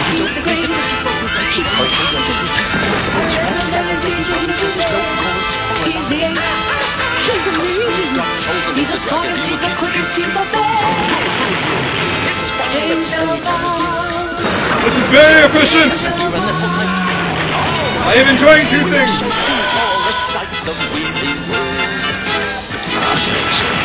Hello, little old lady! That's right, remember Chorlton and the Wheelies. Oh, Bagpuss. Bagpuss, the best show of all time ever. Bagpuss? Wait, what? Bagpuss? What kind of name is that? Oh my god, you don't know Bagpuss? It was voted Oh my god, who doesn't know Bagpuss? the favourite all-time kids show of all time in the UK. Well, that would be why I don't know it. From the same people that brought you, yes, Back to the Engine and Noggin the Nog, Steve. Exactly right. I think we are like treading on thin ground here, Turgeon. there may be, and I'm just speculating. Whoa, back up. There may be some people who do not share our upbringing in the United Kingdom. No. There's something more that concerns me. You said we're on thin ground. Well, just like I like. Yes, that's a good one. What exactly does that mean? Oh, thin ground. Don't worry we're treading about on thin ground. Wait, what? Is the Earth actually hollow? What are you talking about? I don't know. Hit it with a hammer. See what it sounds like. My neighbors downstairs are angry. It sounds like angry downstairs neighbors. That's what thin ground is. Exactly. That's what it is. Angry. Yes. People downstairs. Angry. Machine says he named his old cat. He named his old cat Bagpuss. Oh, then was he sort of pink and white striped though? I would love to know what people thought about that last montage of 80s tunes. What they felt was the best, and what they felt was really nice. That would be interesting to hear. Yeah, because fight amongst yourselves, chat. I want to hear what's the best. What is the best of all these things? Mr. Ben, says Steve. Sure, yes, Mr. Ben. Oh, Mr. Ben. We didn't even do Mr. Ben. We've had everything from Airwolf. We didn't do Thundercats, but we have done everything else. Clangers, of course, Trumpton, Chigley. Trumpton. You're not helping, Turgeon. Battle of the Planets. Battle of the Planets! I love Battle of the Planets. And parsley and the herbs. Don't forget parsley in there. That was such a good show. That's actually the show that introduced me to anime. He-Man! Oh, Machine loves He-Man. Oh yeah. And the Masters of the Universe. Makes a lot of sense, actually, when you think about it.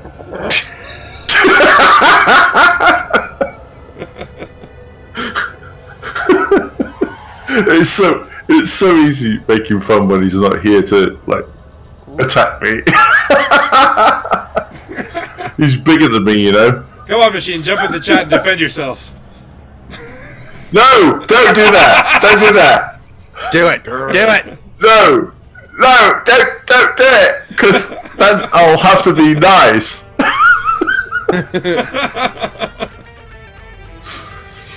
There's no rules. What do you mean there's no rules? That means there's rules. That means there's no rules. We are broadcasting from Anarchy Space. Well, perhaps. Stumbled across one I'd forgotten here. Hector's house. Oh, I don't even know what that is. I do know what Jamie and the Magic Torch is. And, Dogtanian and the Three Muskehounds. What? Yeah. Oh. Do you remember, Samurai Pizza Cats? Yeah, but that's bullshit cartoon. Meh. Well, yeah. Well, that's like yesterday. But if that was very famously completely rewritten as it was dubbed. Like if you find the Japanese version, it's much darker. I see your Samurai's Pizza Cats, and I raise you a magic roundabout. Because nobody knew what they were saying. They bought it anyway, and they just dubbed it whatever the hell they thought it was. Oh, really? Eric Thompson, Emma Thompson's dad. It was Emma Thompson. Yeah. Ooh, Alf! I love Alf. On what Emma Thompson thought was going on in the series. No one knew what was going on. You know, I think Machine could do a very good Eric Thompson voice. Right, we should get Machine in here. Come on then, Machine. Come on in. Do you remember the series? Get on, Machine. Get on. Remember the series Take Another Look, Scorp? Remember that one? It's like oh my god, Steve Shaw knows everything. The Tick, Earthworm Jim. Oh, the Tick is the best. The Tick, I love the Tick. Yeah.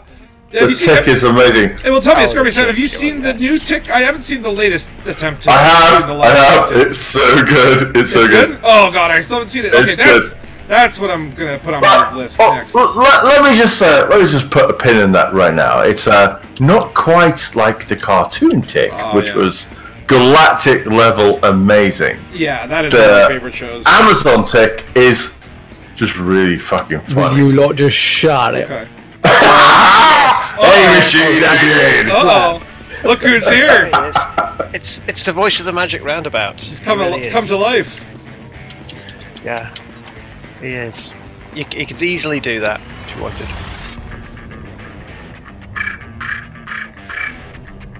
I'm alright, mate. let me get rid of this echo. Hang on. Oh no, I've not bothered all night. Apparently, I sound like a stentor with a megaphone. Earthworm Jim, I loved that game. I do have to apologise for anybody listening to me. I don't normally sound like this. I don't normally sound like I'm on the end of a megaphone in front of a really powerful microphone. Well, I didn't, but Spatula did. Yeah. Who did the voice of Earthworm Jim? I actually don't know this, so it's up to you guys to make us all look cool and cultured. Considering that Machine is the king of intros, he should be the one to choose the next bit of intro music that we cover. What do you reckon, Machine? What? I've got my VR on. I can't. I can't do everything at once. Homer Simpson voiced Earthworm Jim, folks. That's pretty cool. I didn't know. Really? That's what Steve Shaw says. Steve Shaw knows everything. And I believe him because it's the internet.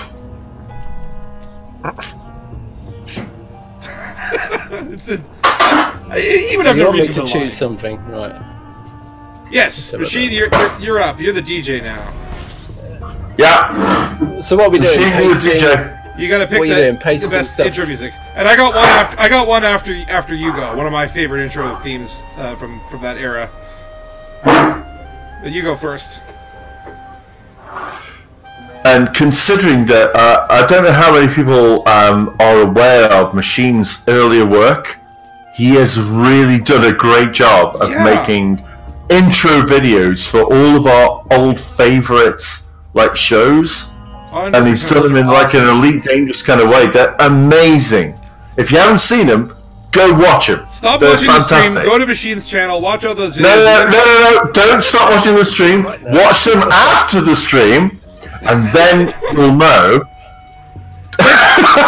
Or go and find them in another browser, bookmark them, put a pin in it, and go back later. Yeah. What I'm saying is, they are really good. Or watch both at once. Banana Split, really? Banana Split? Yeah, oh my god. Splits. Oh my god. Oh my god. I'm only saying this to annoy Machine because he's really funny, but he has a great sense of humour. There you go. Absolutely. Totally. I hope he does. Otherwise, I'm in serious trouble.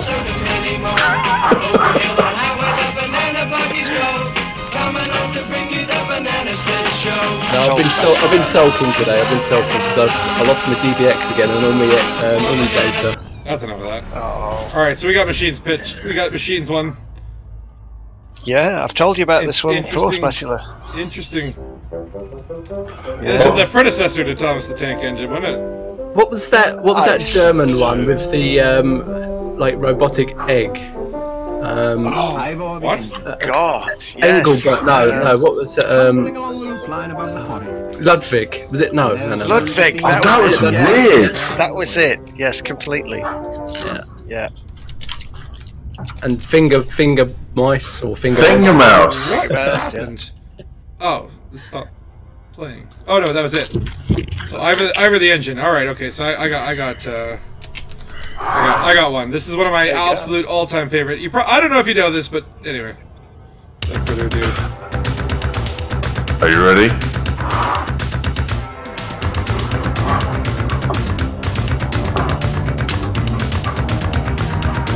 Can anyone guess this TV theme? Who's cracking champagne? Oh, I wish it was me. Equalizer. Yes. Yes. Oh yeah. I love this show. I love the Equalizer. Edward Woodward. Yes. And if you take all the G's out of his name, he's Iwa-Wua. Just wait, it's about to drop. The best part's coming up.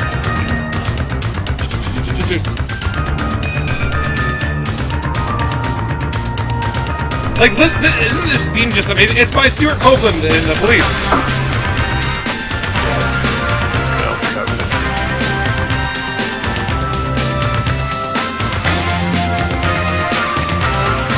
This theme was so good.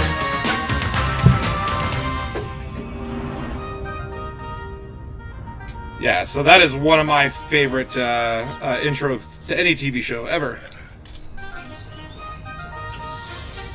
The clangers, says Steve Shaw, of course, the clangers. Yeah, there's no way you're getting any ad revenue from this video. Oh, ad revenue be damned. I'm sure the volume of your voice is probably messing up the algorithms. Hello, advertisers! Go away! Quite right, Steve Shaw, his son was Galen in Babylon 5. Let's do that, let's do that.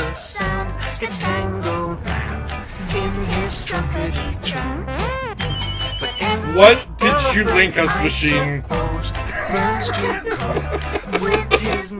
I'm almost afraid to click on it because it's either. It's fine. It's fine. Oh, that one sure. I don't know. Right. You've finally posted one that I'm going. What? Never heard of it. I don't know. The thumbnail has either got me. This is a troll. This has got to be a troll attempt. No, that's a kid's program. That's legit.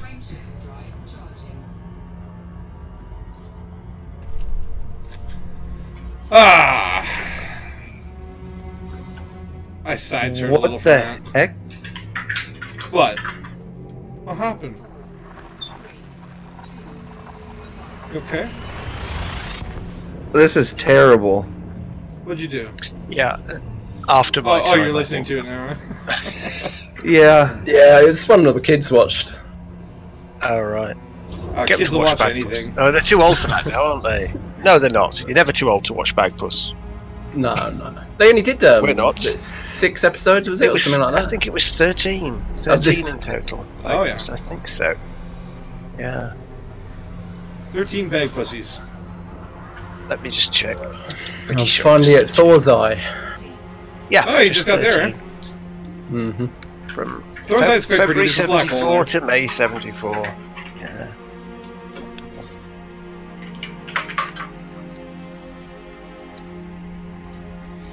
So where's the official Yeah, halfway to with Colonia official- point? Like, is there a designated halfway marker? Eagle's Landing's probably about halfway, isn't it? Don't know. We got like 3 or so. Talking about Eagle's Landing. Alright. Pipkins! Steve Shaw said Pipkins. Yes, Pipkins. Most of you won't know. Pipkins. Not me. No, don't recognize that one. No. With the most disturbing stuffed animal puppet in the world in it there. If you've ever seen Oh, yeah. Meet the Feebles, Peter Jackson's Meet the Feebles, This got funky. which is like the Muppets gone bad. Oh god, I've seen Meet the Feebles. Yes, that gives you nightmares. That's what Hartley Hare, the character in Pipkins, was actually like. Oh, yeah. And this was a kids' show. What's that other one? Dark Crystal? Was it Jim Henson? Yeah, but yeah, I recognise that one. Oh yeah, of course, Dark Crystal. Yeah, it's true. Terrorhawks. Did you see that? Was it Terrorhawks? Oh god, Terrorhawks, yeah! Another hawk. Let me find Terrorhawks. Is that related to Airhawks in any way? No, but it's cool. Ooh. Oh, I got another one. Hold on.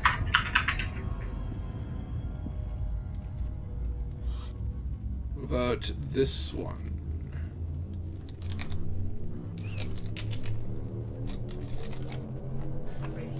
Okay. Hold on. Stand by. That is definitely not it. Oh, you have to play Terrorhawks. It's so good. I'm not going to link you to any Hartley hair from Dickens because it's too late in the day and it'll give you nightmares. Okay, so thank you. I'm just not going to. I'm sure Steve would back me up. I don't want any nightmares. No linking Hartley hair. This is an emergency.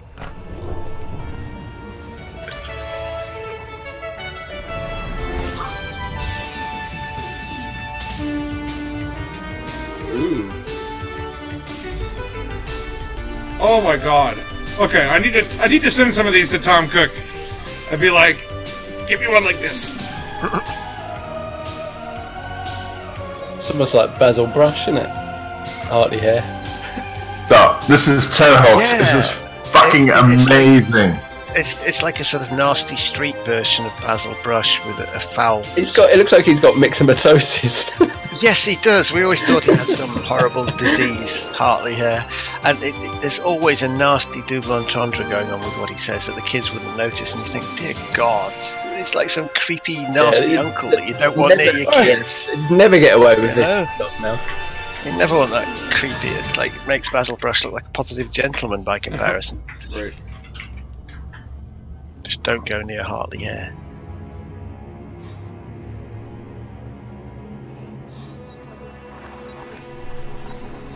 I don't even know where all this stuff is coming from. How do you guys find this crap? I imagine it's amazing. This is like you're pillaging your childhood. In our heads. Yeah, this is all in our heads. We could stop. Oh, you know what? If chat wanted, chat, do you want us to stop? We could stop if you want. Okay. Just say yeah if you want. Is anyone left? This may only be. Are there any Canadians out there? Any Canucks out in the? Okay, I'm just gonna play. Okay, there's a show. Hold on. That maybe only is recognizable in Canada, but this is one of my favorite theme songs from childhood. There's a voice that keeps on calling me down the road. That's where I'll. Oh, you know there was one we'd missed, Captain Scarlet. That was a good one. Oh my God, Captain Scarlet!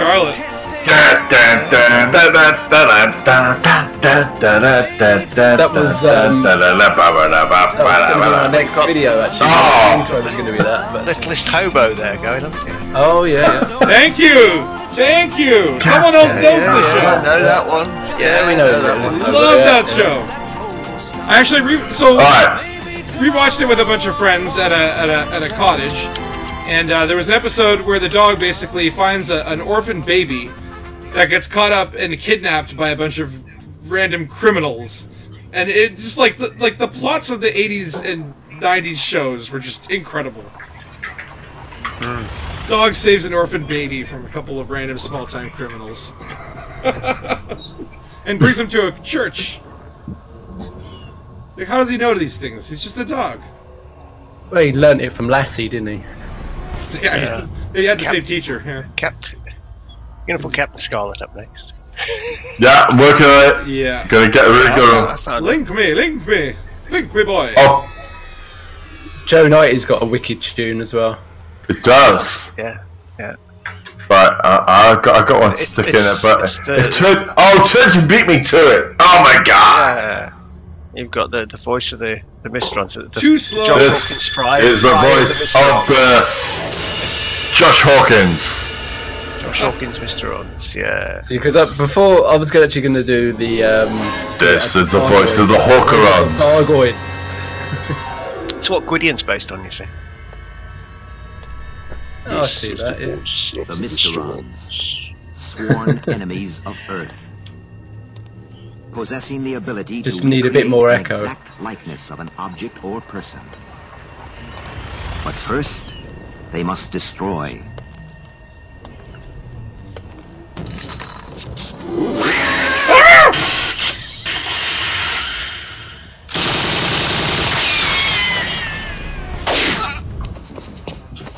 Heck?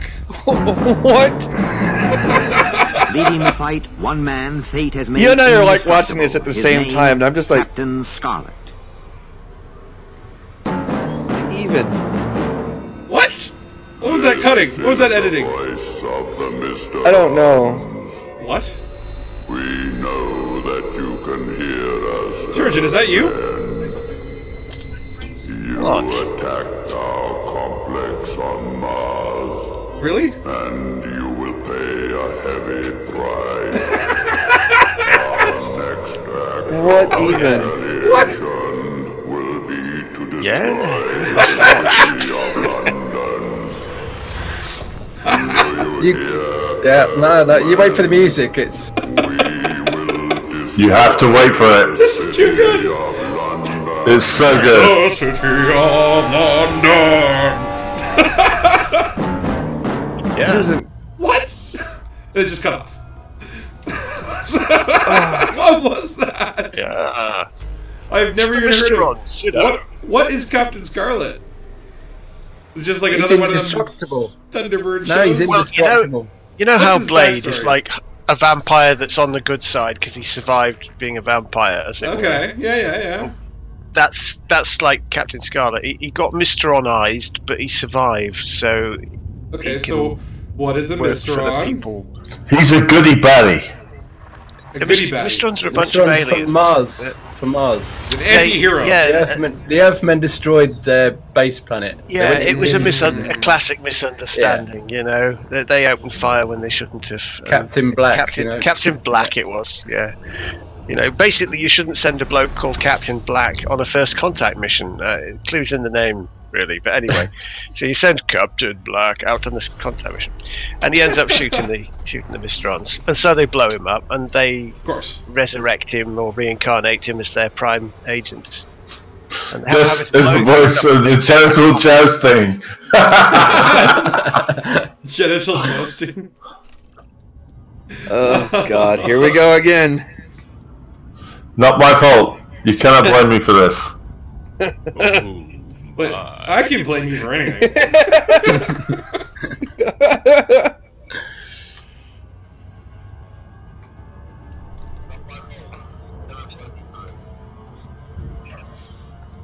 All right.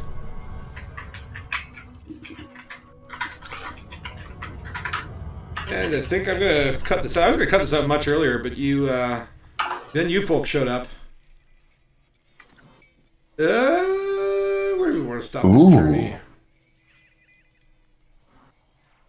Let's see if there's anything interesting. Here's one that none of you have seen.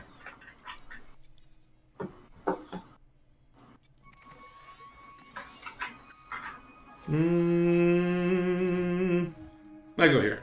Oh, nope. The heck is this? Back. We'll end on a blue star.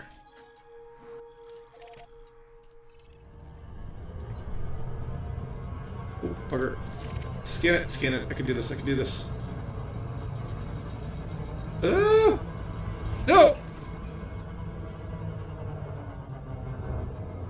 Alright.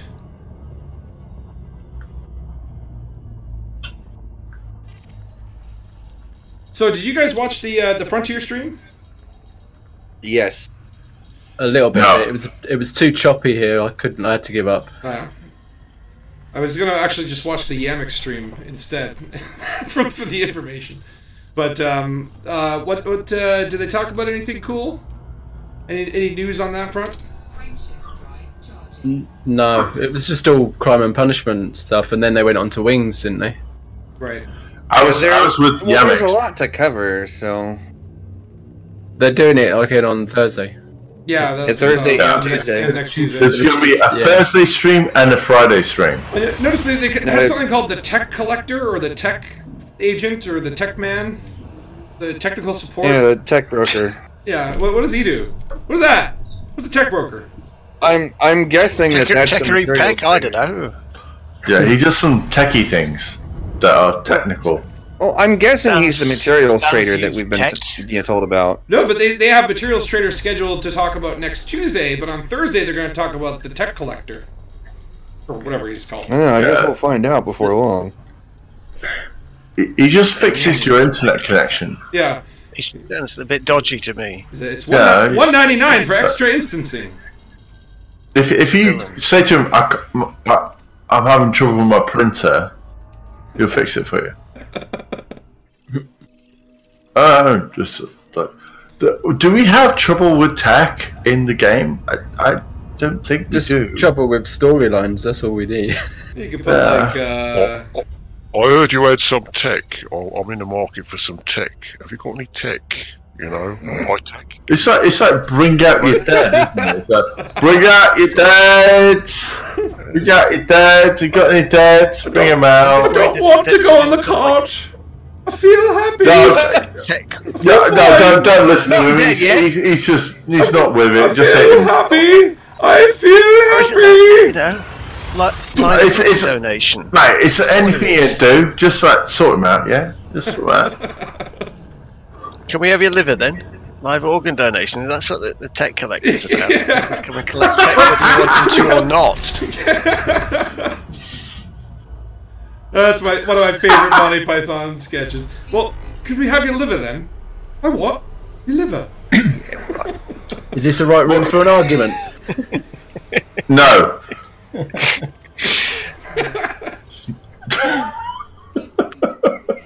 Come have your liver. Well, you signed up for the organ donor. What?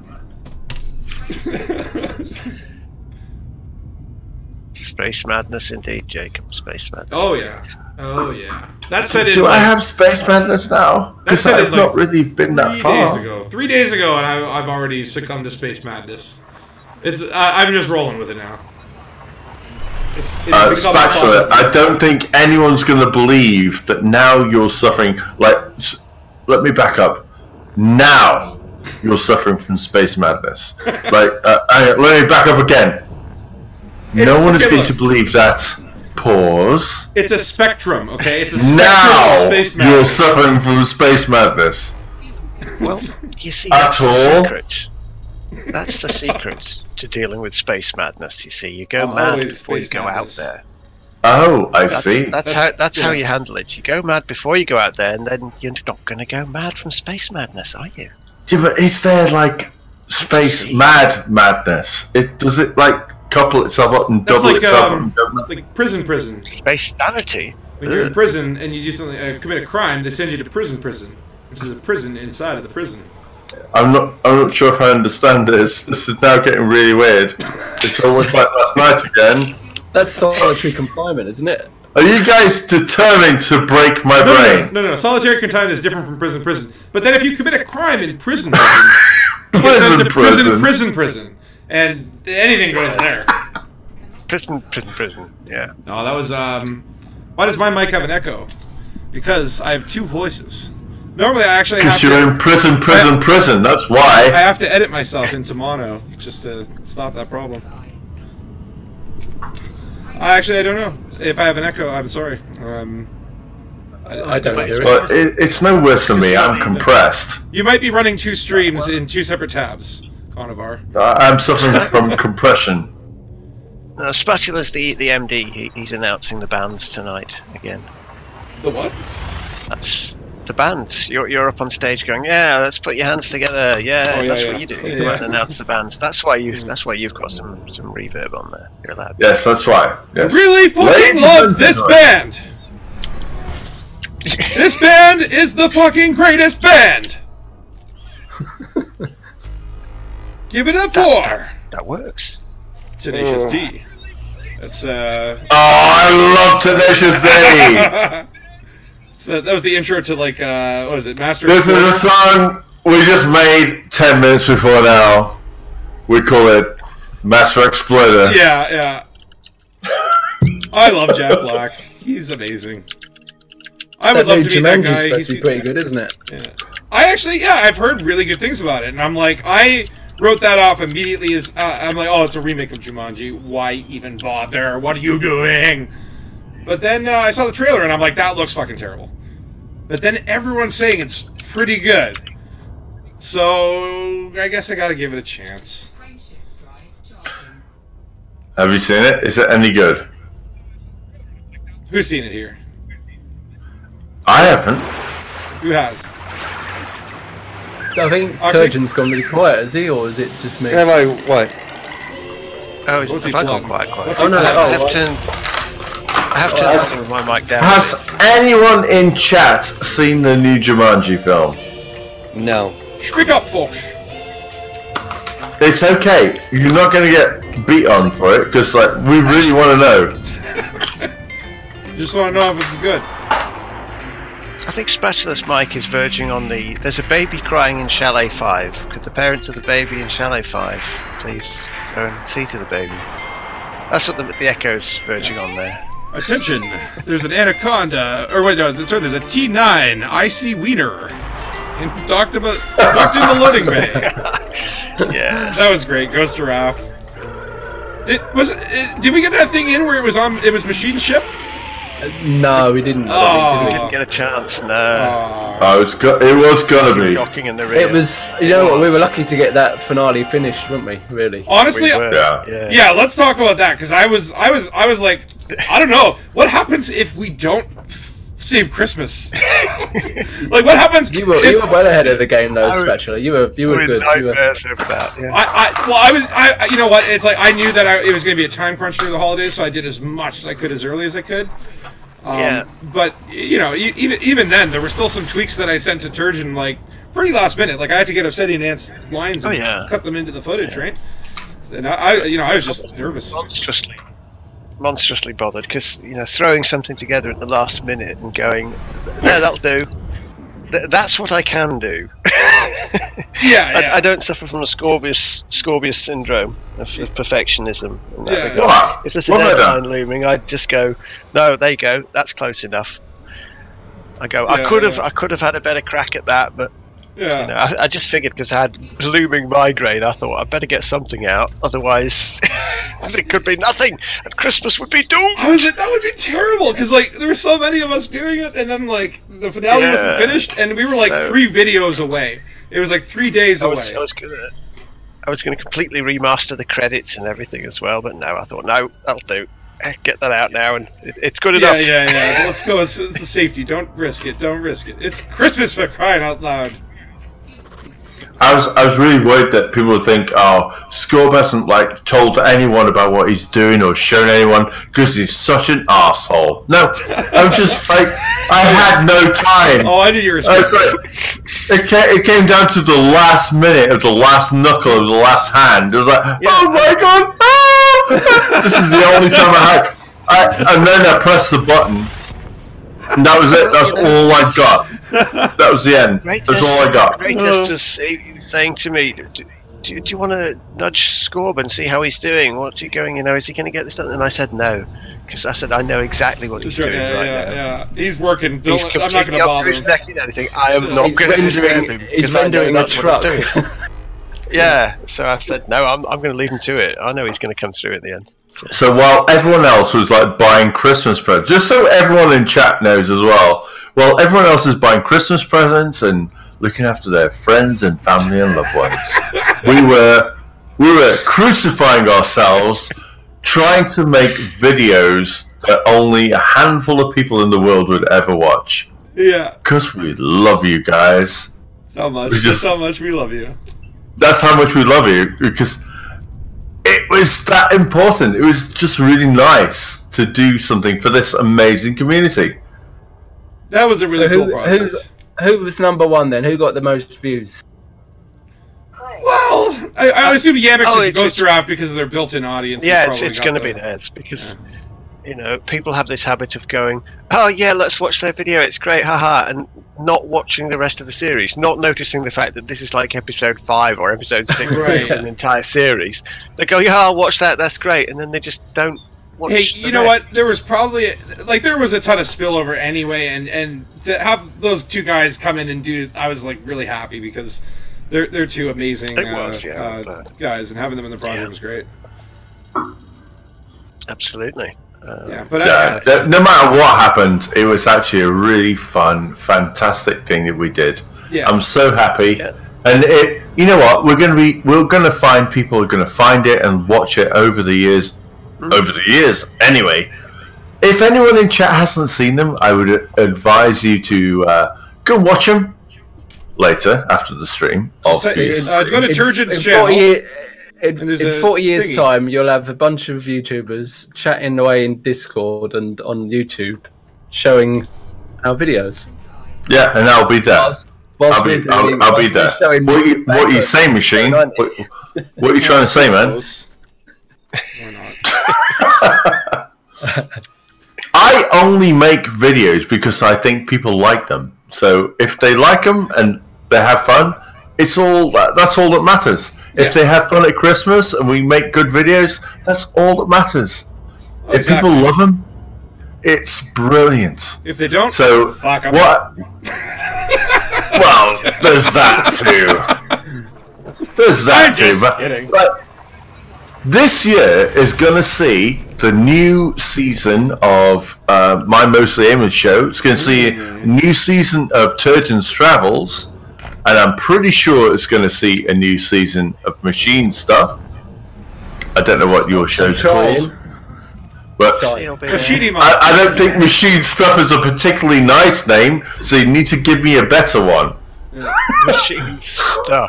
Machines, whatever he does. Oxy's doing a show too, which I'm really excited about seeing. He's getting into like curated content. So this year is actually going to see a really good year of some really good stuff. Even if my stuff is crap, everyone else's stuff is going to be great. So watch it anyway, love it, share it, subscribe, like, tell everyone. Because otherwise, no one gives a shit. No one cares about our stuff. You guys are our best ambassadors. Quietly in the corner or something. Yeah, well, that's what we'll do. We do it to make you guys happy. That's all we do it for. Like, only reason. People who don't play Elite, I wonder if they stumble upon my videos and go, "What the hell is this about?" Like, only Elite Dangerous players would possibly be interested in watching. I mean, I say to my kids, "Oh, come on, just get some views for me," and they watch it, and it's like, I don't understand what's going on. What's going on? Yeah. That's not helping, Machine. That doesn't help, mate. Yeah, I mean, like you could hire like a call center of guys in like some country to just like go watch your videos. I'm sure if you Well, I don't care. As long as people are happy with my stuff, I don't give a monkeys. So it's all that really matters.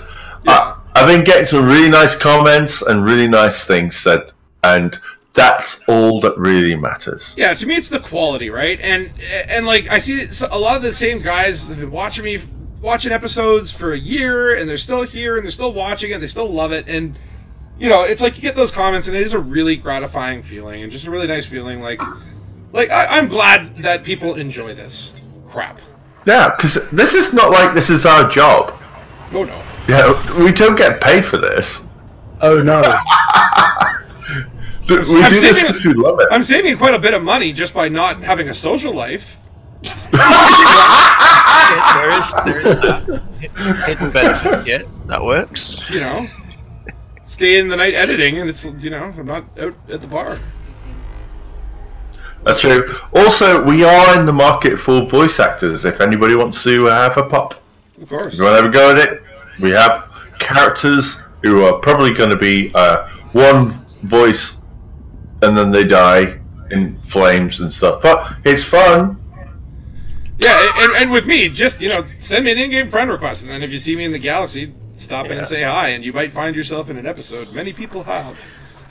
So today it was quite ironic. I shot some film of me rescuing my second account from certain death. Yeah. And then I took them to the planet so we could sit and do some SRVs together, and I face planted into the planet and blew her up. Oh no! So she's dead and she's all the way back in Mammon or whatever it's called now. Mammon. So she can My main man. I think we should call that planet Ermagerd. Ermagerd. Can I have a sense we're asking people to become Bethesda voice actors? What? Does Bethesda crowdsource or something? Like. Well, that would be better than the voice actors in From Other Suns, anyway, because they really should have hired an English person to do the Cockney accents, really. Yeah, because it's not like Mary Poppins. Very Mary Poppins, yes. Did you ever see Fargo season 2? It's Mary Poppins! Yeah, and it's, I think you need a voice it's a female pirate. Cool, blimey, Charlie. Pirate. Yeah. Did you guys ever see it's painful to listen to. the second season of Fargo? Yeah, and third. There's a third season? Oh, damn! Yeah, Awesome. Ewan McGregor, wasn't it? Ewan McGregor. And he plays 2 parts. There's a whole season Yeah, I haven't plays seen. 2 parts. But I'm going to take a short bio break. You guys bye, chat Steve. on. Bye, Steve, if you're leaving. I could not comprehend Martin Freeman doing a Wisconsin accent. I couldn't get over it. Yeah. I'm like, I look at you and you're just so British. Why? You can't be from Minnesota. It's like if you watch DC's Legends of Tomorrow, you know, if you've seen any of those. You've seen it, yeah, the first season at least. Yeah, the black guy there, Jax, he's English. Right. And same with the guy from Star Wars, John Boyega. What? Yeah, there's so many Brits. Well, what about oh crumbs, Luther, the black fella that was in Idris Elba. The Wire. Idris Elba. I mean he does. He has good accents, doesn't he? Yeah. He's another one.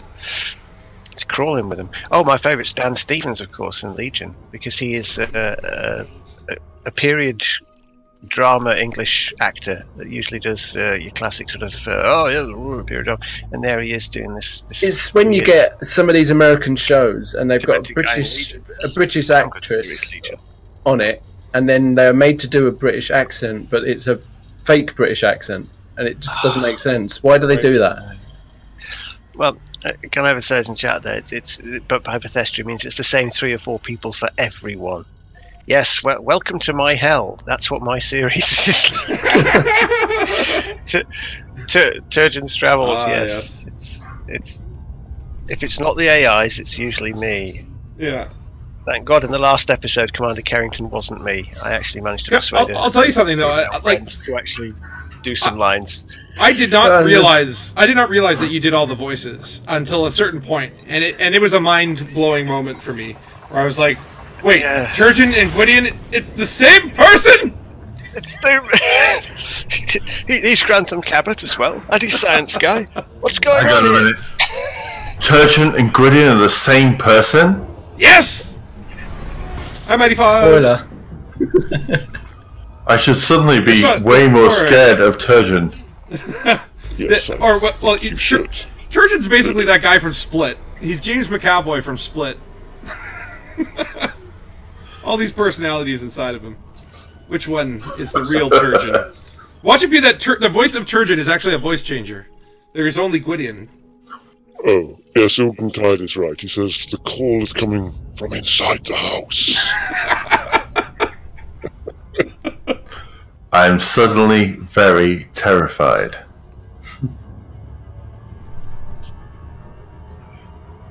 Awkward silence. Oh boy.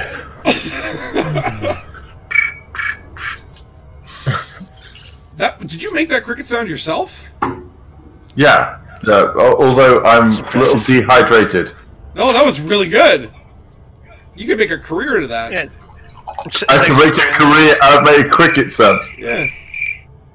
Well, that was definitely doing that. That was a.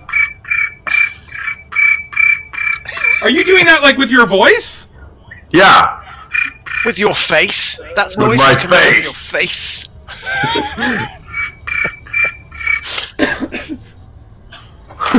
I don't know what job you could get with that, but that's authentic enough. The cricket whisperer.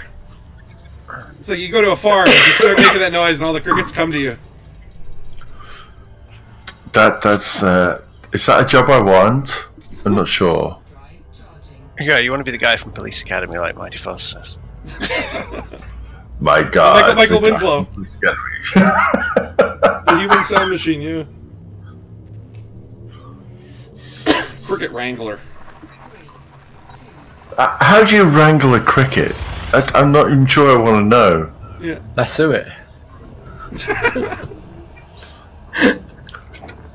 So, how far have we gone in this last hour? Because all it seems like is Like, Spatches have been, like, rotating around for an hour and a half. I know, this is hypnotic. This is hypnotic exploration. I'm almost at the Eagle Nebula.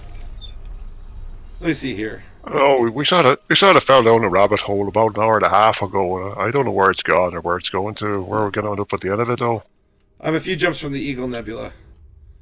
This is insanity. That's not the halfway point. I'd say the halfway point is kind of like 2 waypoints after that. I'll tell you what, I'm actually really looking forward to going to, getting to the end, because one, it's the place I've ever been, but two, it's a really important place to go to. It's a great place, an accidental place. It's the first Jacques... I've ever been, Mr. Frodo. Oh, yes, of course, but that's not what I mean. Jacques never planned on going there. This is true. It was an accident. However, an accident. They've come up with a good story. Yeah, that's come up with a good story. I was going to go to Beagle Point, right? I was trying to get to Beagle Point, but the damn motor broke down, didn't it? So, Jacques, why did it break down at that exact point? Malfunction? Like, you think there's a significance to the area that Colonia is in, maybe? That's why I asked the man himself. The brake light was out, and he got pulled over by the Thargoid cops. Yeah, really? I don't think so. He knew where he was when he pulled it out. Your brake light's out. Caustic cops.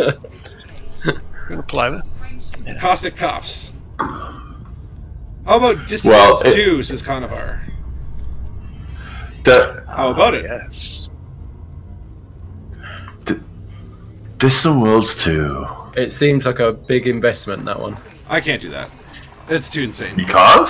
It's too insane. Really? I can't. Too mad for you? Oh, I can't. I don't wanna go so space crazy that I put down this game. And I feel like somewhere in the middle of Distant Worlds, I would go crazy and want to self-destruct. But I would be. What if I was to say I will go? What if I go? Ooh. We go together. Ugh. How about that? We go there together. But you end up chasing each other, though, don't you? Why did your voice get all sultry? Because everyone's on it at different. Everyone's on different times. He went a bit weird there. Yeah, we can go together. That's what he's saying. He was, You can multi-crew inside of my ship. It's just like, wait, that's not an innuendo, but you said it like an innuendo. Do you want to come on, come with me out to Beagle Point. You know you want. Yeah. See. Okay, Netflix is your friend on these kind of trips. Well, here's the thing. I haven't got into Deep Space Nine yet. I just finished TNG. That helped me with a lot of my exploration trips. Deep Space Nine is a little bit longer, if I recall. Well, it just goes to show how boring exploration is at the moment. If you've got to sit and watch programs that get by. Well, this is why I'm hoping that they're gonna do some really nice things for exploration, because I don't just want to go out there. It's gotta have something going for it. No, I agree. We'll know if it's actually worth spending all that time out there. You know what I would love to see is Thargoid story will have reached a point by then, so we'll know whether it's worth staying or going in the bubble or not. But in theory, they could just keep the Thargoids going on for years, though, couldn't they? But I would love to see events like you land in a system and it's like, hey, there are 2 planets about to collide. Go check that out. Or a comet's going through the system. Or this star is about to go supernova and it's in your quadrant. And you got 10 minutes to check it out before it goes boom boom. Like, it would be so cool if there were like cosmic events. Well, you got to take samples from Comet's tail or something like that. Yeah. So you're the first person in the system, and you get to see it go supernova. So plant your sensors and get out of Dodge, otherwise you'll explode. Exactly. Or like get to this distance within the system, like get out to a supercruise distance of here if you don't want to die and you want to see it up close. But just like something that you landed in there and you feel like you saw something special. So it's basically very static, isn't it? Well, right now it is, but if you think about it, like there's a few commanders who've like, there's one commander who's been to see the super massive black hole in the center of the galaxy, and there's other people who've seen places all over the place, but you can only see a thing once. Like, you can only see like an explosion, a supernova once. No, exactly. You could go back to that system. So if you are that person, yeah, and then you get back with that data, you get that name on that particular thing. But I would say too, like a star that would post supernova would turn into cloud of dust or something, and no one else could go there because it's gone. There's no star to jump to, right? Yeah, so you were the one to experience that. Yeah, like if you were really smart, and you'd record that. These don't need to be like persistent stars. It can just be like, hey, when the person enters this square quadrant, they get a message saying sensors are picking up strange anomalies at this system. I'll highlight it on your map, and then you go there, and then after you leave that system basically can go away. It could be like how cool would that be? How cool would that be? Like, this system is going to go kablooey if you're not quick, and you bring all your mates, and you all get that. You do the research scans, and you scan for all sorts of things with all your tools, and then you have to escape. Yeah, Mighty Fawn you give them like a countdown. Mighty Fawn says he'd like to see binary stars collide, or two neutrons collide, or creating a black hole. Oh yeah. The formation of a black hole would be so cool. Yeah, but Mighty Fox just wants to see violence everywhere he goes. Yeah, I know. He just wants to see stuff blow up. I'm just joking. Yeah, it's a great idea. There was a supernova in the original Elite, actually. Really? Maybe, I don't know if it was in the original, but certainly in the Atari ST version that I played. It was a little bit later, but it was the original Elite. And yes, there was one system that was going over, and I think people were paying you in gemstones or something. I can't remember what it was. There was some weird. There were very, very few missions, actual missions.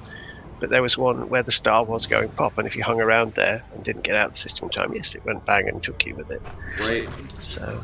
Yeah, because I read up on unprecedented in Elite history. I read up on the mission chain that was in, I think, the Elite Frontier New Horizons or something like, I don't know, the third Elite or something like that. First Encounters. Encounters. I never played First Encounters. It was too buggy at the time. Yeah, it was apparently very buggy, but but yeah, there was the Thargoid mission series. Yeah. But that chain would only start if you went to a specific station or a specific system within like a 6-week range. And it would account for time differences when you were jumping, so you had to know to go to that system at that time. And you know, you would have to read the news feeds to kind of find that information. So it's kind of set the precedent for this game. But yeah, I mean, like stuff like that is cool in concept, but I'm like, at the same time, it's like, you don't want people to play that part of the game, because if you don't tell them about it, they're not going to know about it. And I mean, on one hand, I'm like, to know about it and to see it would be very cool, but I don't have to look it up and walk through. And, you know. It was like you were saying about Galnet audio. You're going to turn that off after a while, aren't you? Because you're just going to get the umber listening to it. Yeah, you get tired of it. Because I know when I fire up Voice Attack, it plays all the latest Galnet articles, and after a while, you're not even listening to it. It's just a noise in the background. Yeah. Ooh, pretty. Yeah, eventually it just says, "Are you even listening to me?" And you go, "Sorry, what? No, yeah, I was paying attention, love. I was, yeah." Yeah. How far do we have to be where we say, "Whoa, stop, set waypoint there, let's go there," and then it like sets the waypoint to that actual system, and you fly out there and like do the thing you want to do? Or... Hi, Quantum Forest Gaming. And Tony P is asking if I am an open. And yes, I am an open. Come get me. Oh, combat log. Oh, no, I'm just kidding.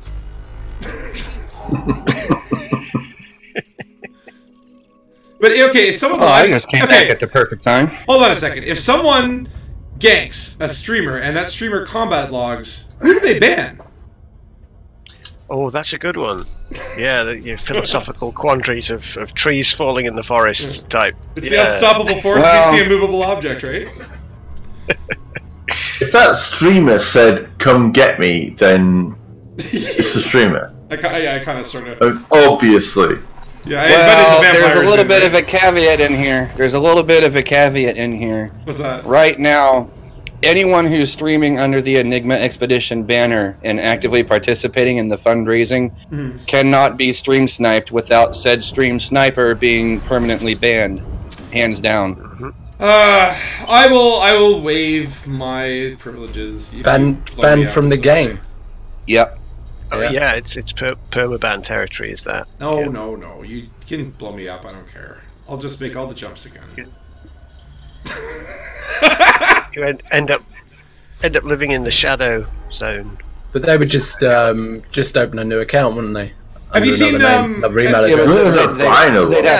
They'd have to pay money to buy another account. Have you seen Black Mirror? Five quid in the sales. Yes, Black Mirror. Which episode? Black Mirror season 2, the one with John Hamm. With the eyes that can block people. Like you have these. Yes. Everyone has these eyes installed, and then if you block someone, instead of seeing a person, you just see sort of a static image with muted sound. I loved that episode, and that would be terrifying. The idea of being totally blocked. Have you seen the new season? Oh my god! Oh, it's amazing. I love that show. It's so good. So good. Jeez, so good. Makes you think about things in ways you never thought you would want to think about thinking about things. Oh my god. Right. Like genital jousting. No, not like that. No. Yeah, I should say, hold on.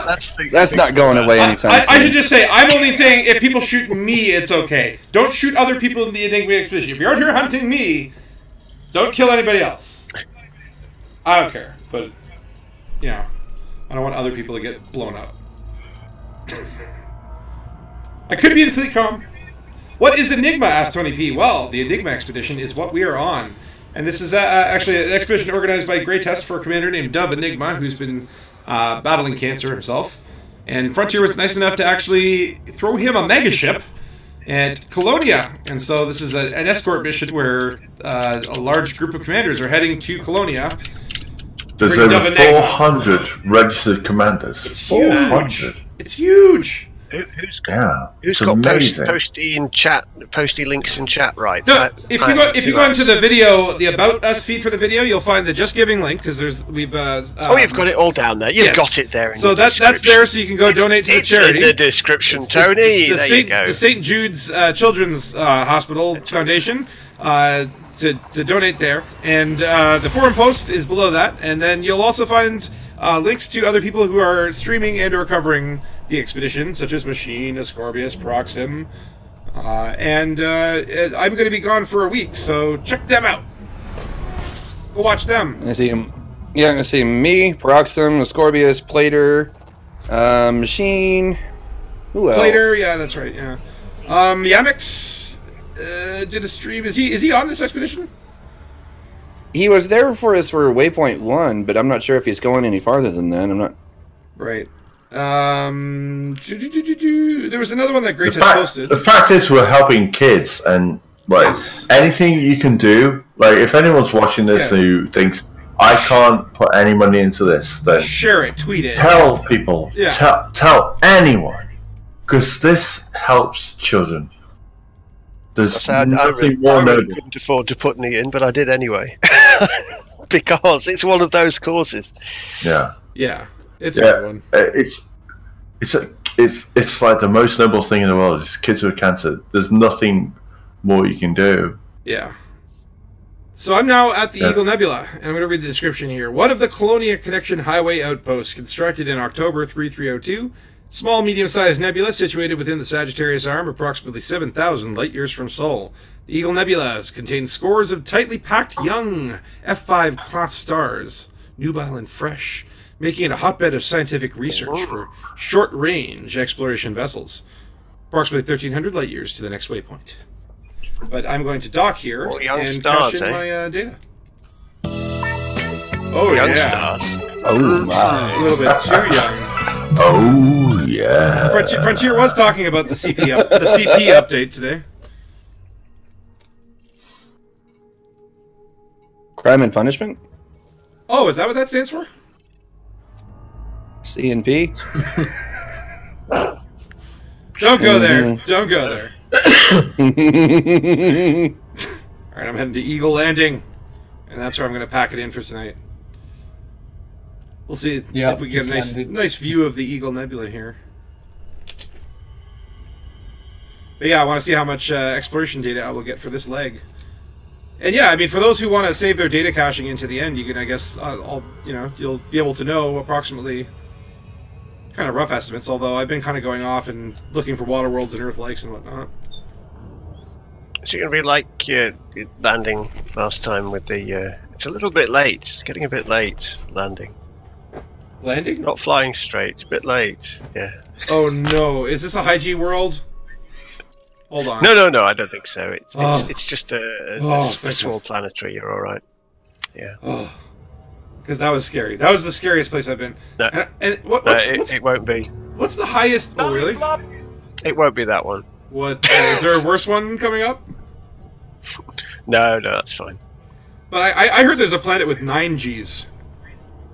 There is. We're nowhere near that, but it's scary. There's a 9G one back in Akinar, but they're out on this route now. The 3.9 is the worst we're facing. So I think it's the Akinar one that we're talking about. It's like 9.6 G. 9.6. Ooh. Yeah, don't do it unless you can fly. Unless you want to, basically. There's no compelling reason to do it. 3.4 was enough for me. But there's quite a big one down near Maya somewhere, isn't there? There's a station there. I think it's. Is it called the Oh Maya? Oh my. Well, like, is there like, okay, what if you were to, in theory, take like the heaviest ship in the game, like the T9 or whatever, and then equip it with the heaviest modules you could possibly find, just make it as heavy as possible, and then see if it would. You turn that into a T10 then. So T10 is heavier than T9? Oh yeah. Really? What's the tonnage on that? 2,600 tons. Oh wow. Oh my. Oh my. Love that you have that on standby now. You can thank Oxy for that. Yep. I got him. I got that for him. So, what do you want to do with your T10? You want to do really bad things? Oh, just load it up as heavy as possible, and then go to the highest G planet you can. And just let it drop. See what happens. See if it all goes boom. You want to see him explode all over the place. No, I want to see what happens if he runs that voice to a voice changer.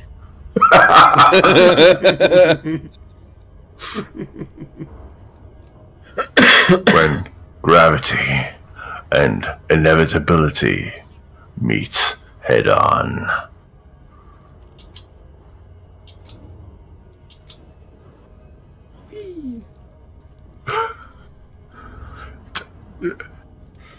I don't think it bounces very well. It's just not a very bouncy ship. But you know what you do is you have like 3 people in T10s, and they all race. So it's like whoever loaded their ship heaviest. Oh wait, that's not how gravity works. Sorry, forgot about Galileo.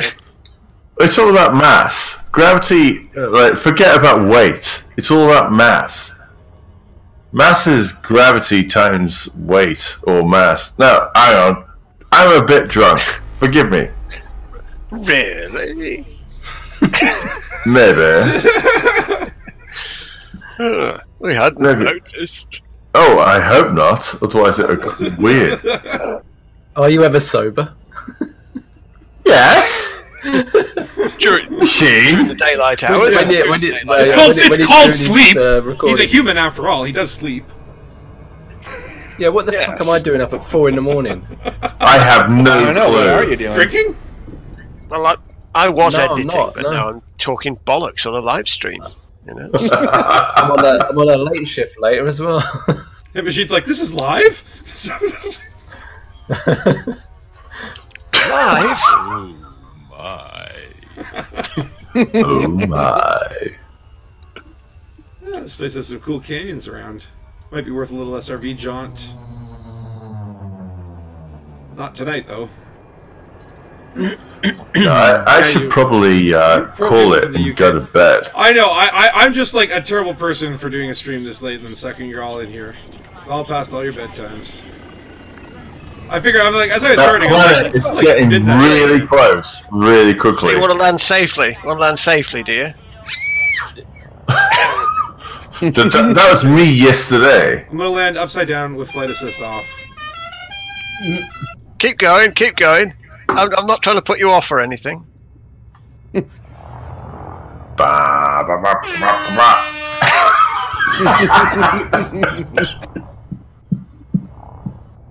Okay, this is working.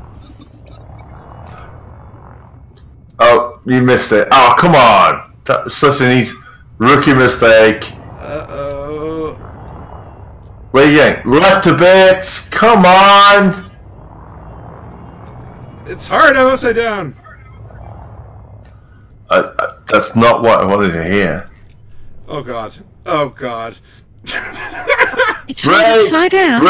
That's what she said. Can someone play that Interstellar music right now? Pull up a bit. The space docking. Up a bit. Oh no! No, no, no, no!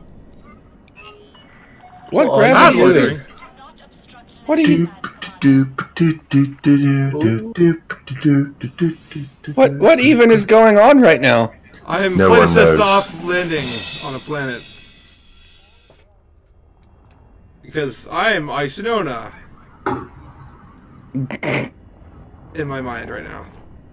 But in reality, I'm hitting a building! I'm sorry! I'm sorry, I'm so sorry! No! Was this a good idea so far from the bubble? No. I'm right at a land. Oh wait, I haven't landed yet. Yeah, if I got dead, I would go back to. Ooh, I would go back to where I started, and I would lose all that data. Yeah, you need to land, buddy. You need to land. Otherwise, back from look at this. Jackson's Lighthouse. I'm doing this. Slow and steady wins the race. This is a good experience. It's good. Oh my god. Character. Oh my god, can't be serious. Oh shit. We're coming in. Even Cass is making fun of you.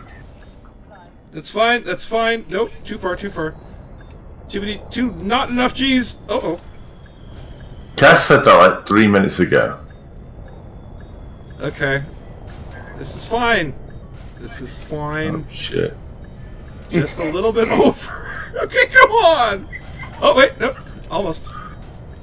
You know you lose bonus if the pizza's cold. Well, if it took... There we go! No, wait, that's not it. That's not it. Oh my god. Okay, now, how have I made it worse? I was so close. Okay, slow, okay. This is like watching a dead fish. A dead fish? Yes. Well, a half-dead fish. It's just like flailing. Flopping. Flailing about. It's okay, it's okay.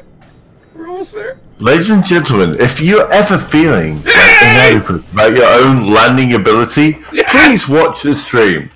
And then you will feel much better. I gotta play like... This is like... Yay! Right now, I was gonna say, I'm like, I need like right some now, sort of fanfare. anybody else would have just landed. It would have been so much easier.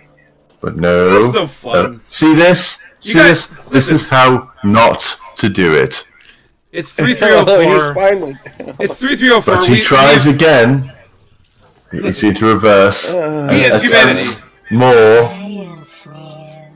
Oh my goodness. We've gone to the stars. We put ourselves into little tiny limpets in the cargo and holographically project ourselves into a grafted chair with no ability to use our legs. And we explore the cosmos and we tag the stars. You have to challenge yourself, people. You have to seek that next level of humanity. And if that means docking while flight assist off, everything. Yes. The first thing a Muppet does is blames his tools. And he's blaming his tools. I am a tool! God. Oh, you tell me. I am the tool. Hey. What the hell? Left a bit. Left a bit. Left a bit. No, screw you. Oh, he's landed. Amazing. Did let him land. Wait, are you just watching it now? Oh, yeah, you're on a delay. I'm selling my well, yeah, he's on a double delay. He's on the stream delay and he's on an alcoholic delay. So he's probably 10 minutes behind in the stream because. Alright, so yeah, in 3 hours' time, I'll start the stream. 1.5 million for the first page. That's actually quite low. Wow. I got what was it? 6.5 on the first page before. Look at all them discoveries. Mmm. Oh, tasty credits. My. Keep it flowing. 945,000. That's it? Oh, I guess those Earthquakes and Waterworlds really do. Yeah, there's no. It's not worth it. Really makes the difference.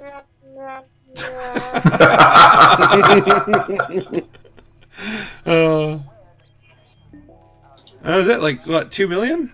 Is that it? Wow. Yeah, that was even like there. I still had a 300,000 unit of data with like a Waterworld from the previous leg. So that's actually that wasn't good at all. You just need to get some more distance. You'll be alright after some distance. I need to start scanning. You get more for delivering one passenger, don't you? I did look at that. Oakentide says I just scanned a planet worth 948 credits. Tasty. Get in. Yeah, that would have been like what, 350 before? In the old money, yeah, it would have been an ice moon. It would have been a nice pat on the back. Hey, thanks for using your scanners. 300 credits, yeah. I tested my scanners, yeah.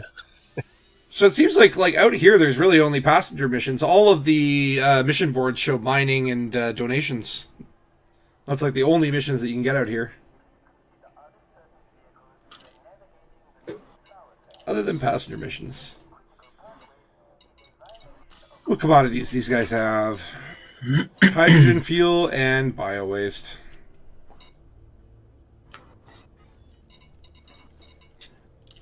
Alrighty, well, I think that's about time to, I think we've pretty much got as far as we're going to go. So I will actually be, this will be my last stream for this week, and next week as well, because I'll be out traveling. Therefore, if you want to keep up with the Enigma Expedition, definitely check out what Proxim, you'll be streaming as you go. Yep. At Scorbius. And Machine will be there too as well. Are you doing streaming or are you just doing recap videos?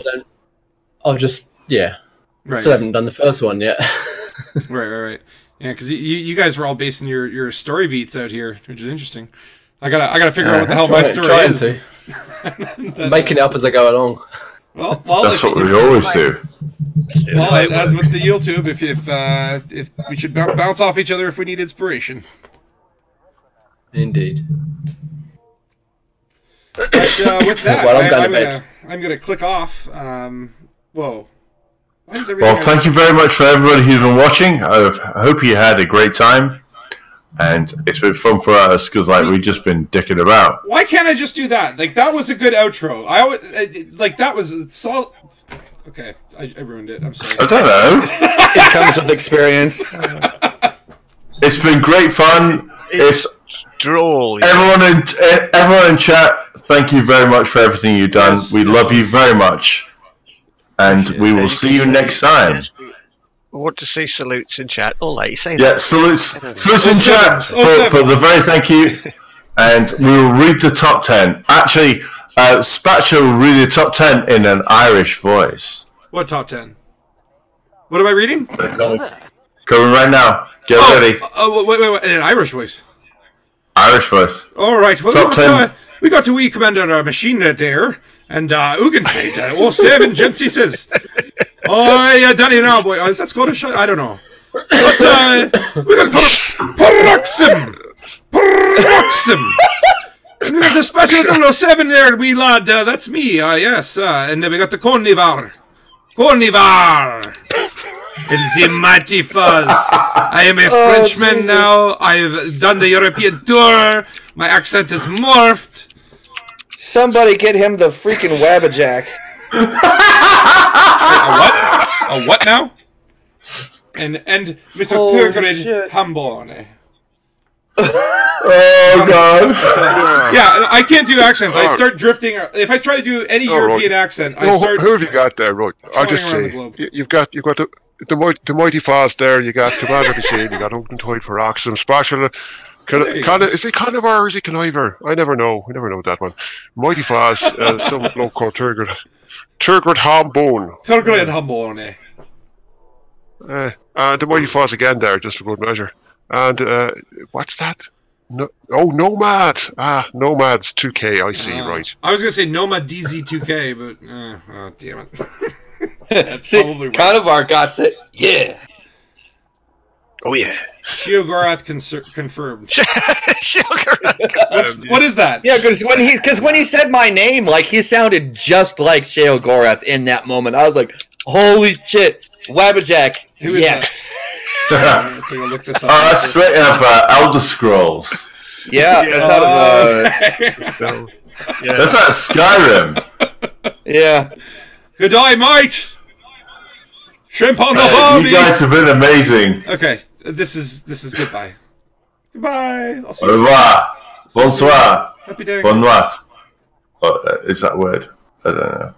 And